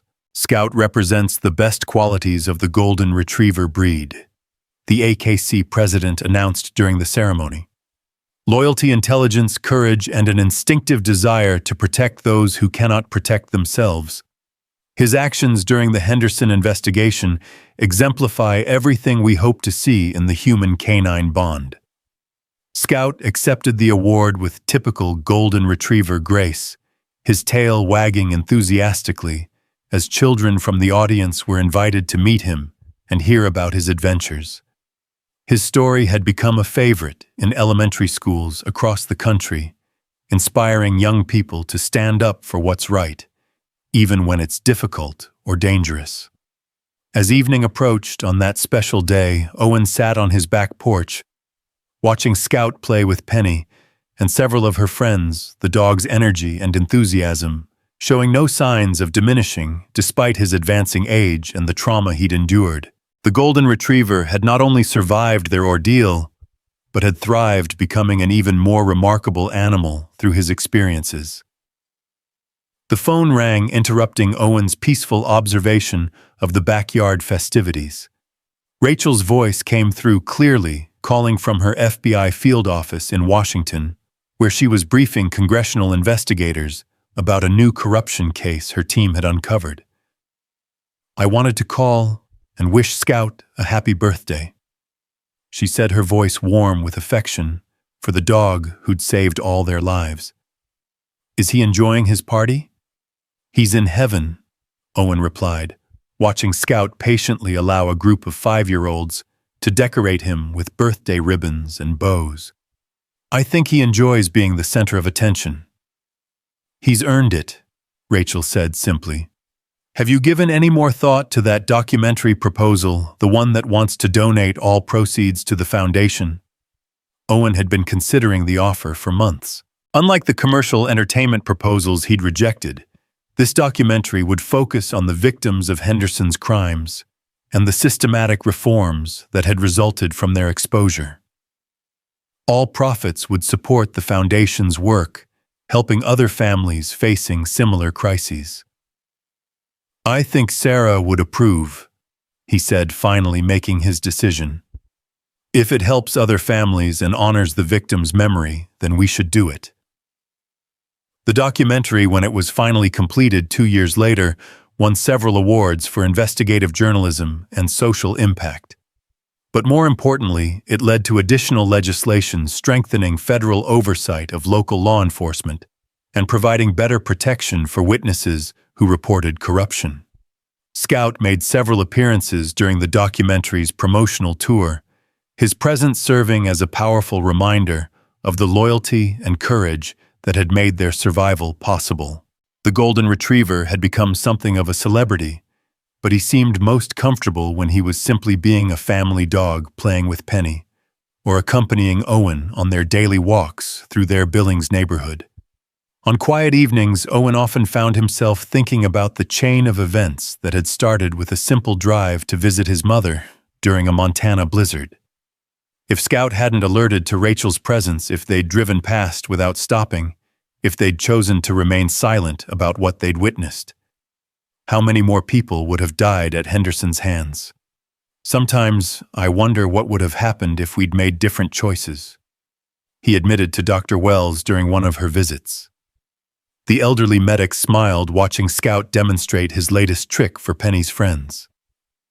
"You made the only choices your character would allow," she replied. "Sarah raised you to be the kind of man who doesn't walk past someone in need, and she raised Penny the same way. Scout was just being himself, loyal, brave, and protective of his family." "But the cost," Owen said, thinking of Tommy Martinez's death and Rachel's near-fatal injuries, the trauma Penny had endured, and the months of danger they'd all faced. "The cost of doing nothing would have been higher," Dr. Wells replied firmly. "Henderson's killing would have continued, more families would have lost loved ones, and corruption would have spread even further through law enforcement. Sometimes the right choice is also the hardest choice." As Scout's story became more widely known, the golden retriever received hundreds of letters from children around the world, many of them facing their own difficult situations.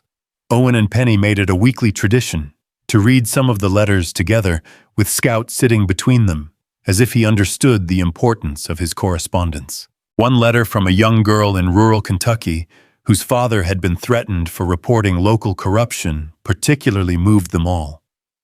"Dear Scout," she wrote, "my daddy says bad people are trying to hurt him because he told the truth about the sheriff. I'm scared, but I remember your story, and I know good people can win if they don't give up. Please tell Penny I'm trying to be brave like she was." Owen contacted federal authorities about the Kentucky situation, and within weeks, FBI agents were investigating the corruption the girl's father had reported. The case led to the arrest of several local officials and the implementation of federal oversight for the county sheriff's department. One letter. Rachel marveled when she heard about the Kentucky case. One child who was inspired by Scout's story, and it led to justice for an entire community. It became clear that Scout's impact extended far beyond their original ordeal. The dog had become a symbol of resistance to corruption and injustice, inspiring people around the world to stand up for what's right, even when facing overwhelming odds. On Scout's 10th birthday, Owen organized a celebration that brought together everyone who had played a role in their survival and the subsequent fight for justice. Rachel flew in from Washington. Agent Chen took leave from her duties with the Corruption Task Force. Dr. Wells made the drive from Clearwater Falls, and even Tommy Wells brought his family up from Kalispell for the occasion. The celebration was held in Glacier National Park, not far from where their ordeal had begun a decade earlier. The setting seemed appropriate, a place of natural beauty and peace where they could reflect on how far they'd all come since that terrifying night in the Montana wilderness. 10 years ago, I was a single father just trying to get my daughter safely to her grandmother's house, Owen said, addressing the gathered friends and family. I had no idea that stopping to help a stranger would change our lives so completely. He paused to look at Scout, who sat calmly beside him with the dignity of a dog who understood his importance to everyone present. Scout taught us that courage isn't about being fearless. It's about doing what's right, even when you're terrified. He showed us that loyalty means never abandoning those you love, no matter how dangerous the situation becomes. And he demonstrated that sometimes the smallest act of kindness, stopping to help someone in need, can have consequences that ripple out far beyond anything you could imagine. Penny, now approaching her 20th birthday and preparing to start college with a full scholarship, funded by the foundation bearing her mother's name, spoke next. Her words reflected the wisdom and strength she'd gained from their shared ordeal. Scout saved our lives in the Montana wilderness, she said, her hand resting on the golden retriever's head. But more than that, he showed us how to live with purpose and meaning. Because of him, we learned that ordinary people can make extraordinary differences when they refuse to remain silent in the face of injustice. The celebration concluded with the dedication of a new monument in the park, honoring not only Henderson's victims, but also the law enforcement officers like Tommy Martinez, who died in the pursuit of justice. Scout participated in the ceremony by laying a wreath at the base of the monument, his solemn demeanor suggesting that he understood the significance of the moment. That evening, as they returned to their Billings home, Owen reflected on the journey that had brought them to this point. They'd survived corruption, violence, and betrayal, but they'd also discovered the power of truth, courage, and unwavering loyalty. Most importantly, they'd learned that standing up for justice, no matter how dangerous or difficult, was always worth the cost. Scout spent his final years as a therapy dog working with children and adults who'd experienced trauma similar to what their family had endured.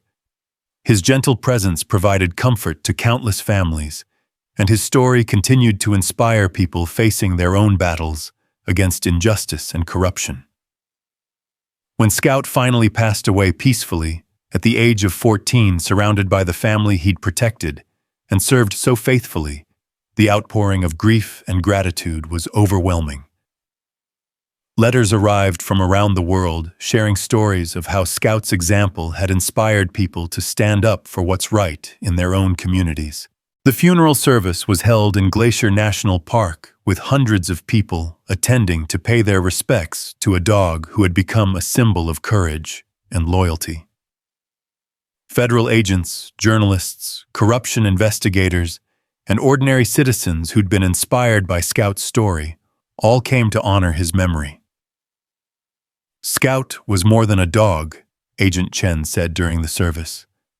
He was a reminder that heroism comes in many forms, and that the bonds of family and loyalty can overcome any obstacle. His legacy will continue to inspire people fighting for justice around the world. Owen buried Scout near Sarah's grave in the family plot they'd established in Billings, a peaceful spot overlooking the Montana landscape that the golden retriever had loved so much. The headstone bore a simple inscription, "Scout Carter, guardian hero friend. He never walked away from someone who needed help."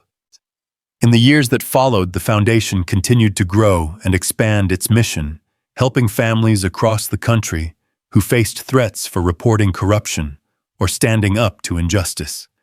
Penny took over its operations after completing law school, dedicating her life to continuing the work that Scout's courage had made possible. The FBI's Rural Corruption Task Force, inspired by the Henderson case, had investigated and prosecuted hundreds of corrupt officials across dozens of states. Agent Chen, now in charge of the program, regularly cited Scout's story as an example of how ordinary citizens could make extraordinary differences in the fight against corruption. Rachel continued her work with federal investigators, her expertise in rural corruption cases making her one of the most respected agents in the Bureau. She never married, dedicating her life to ensuring that victims like Jessica Winters, Maria Santos, and Carla Thompson received the justice they deserved. Dr. Margaret Wells passed away at the age of 92, surrounded by the extended family of people whose lives she'd touched through her compassion and courage. Her funeral was attended by hundreds of people she'd helped over the decades, including Owen and Penny, who considered her one of the most important influences in their lives. On the 20th anniversary of their escape from the Montana wilderness, Owen returned to the ranger station where they'd made their final stand against Henderson's mercenaries. The building had been converted into a museum dedicated to the fight against government corruption, with exhibits detailing their story and the reforms it had inspired.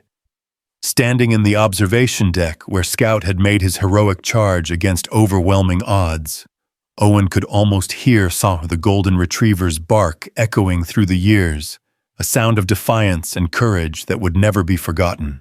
The museum's guest book contained entries from visitors around the world, many of them sharing their own stories of standing up to corruption and injustice. One entry from a young police officer in rural Montana particularly moved Owen. Scout's story taught me that being a good cop means more than following orders. It means having the courage to do what's right, even when your supervisors want you to stay silent. I will never forget his example. As Owen prepared to leave the museum, he noticed a family with young children examining the exhibits, the parents explaining to their kids about the importance of standing up for what's right. One of the children, a girl about Penny's age when their ordeal began, looked up at him with recognition. "Are you Mr. Carter?" she asked, her eyes wide with excitement. "Scout's dad." Owen smiled, remembering how Scout would have loved meeting this curious young visitor. "Yes, I am. My teacher told us about Scout," the girl continued. "She said he was the bravest dog who ever lived, because he never gave up protecting his family." "She's right," Owen replied, his voice thick with emotion. "Scout taught us that real courage means never abandoning the people you love, no matter how scary things get." The girl nodded solemnly, then brightened with a child's natural optimism. "When I grow up, I want to be brave like Scout." Owen watched the family continue through the museum, the children listening intently as their parents explained the importance of truth and justice and standing up for what's right.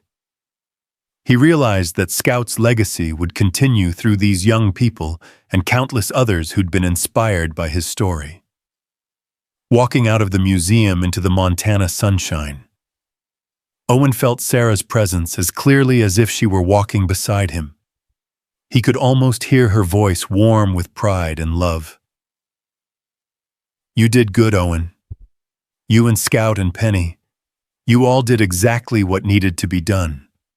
The golden retriever who'd saved them all was gone, but his spirit lived on in every act of courage, every stand against injustice, every decision to help someone in need rather than walking away. Scout had taught them that heroism wasn't about being fearless or invincible. It was about loving someone enough to fight for them, no matter what the cost. As Owen drove home through the Montana landscape that held so many memories, he understood that their story wasn't really about corruption or conspiracies or federal investigations. It was about the unbreakable bonds between a father, his daughter, and a golden retriever whose love and loyalty had changed the world. Scout was no longer running beside their truck or sleeping at the foot of Penny's bed, but his legacy would endure forever in the hearts of everyone who'd learned from his example. He had been exactly what Sarah always said he was, their guardian angel watching over them with 4 legs and an unlimited capacity for love. And somewhere in the Montana wilderness, where the wind whispers through the pines and the streams run clear and cold, Owen Carter could swear he sometimes heard the sound of Scout's joyful bark, calling them home to a place where courage and loyalty and love triumph over all the darkness in the world.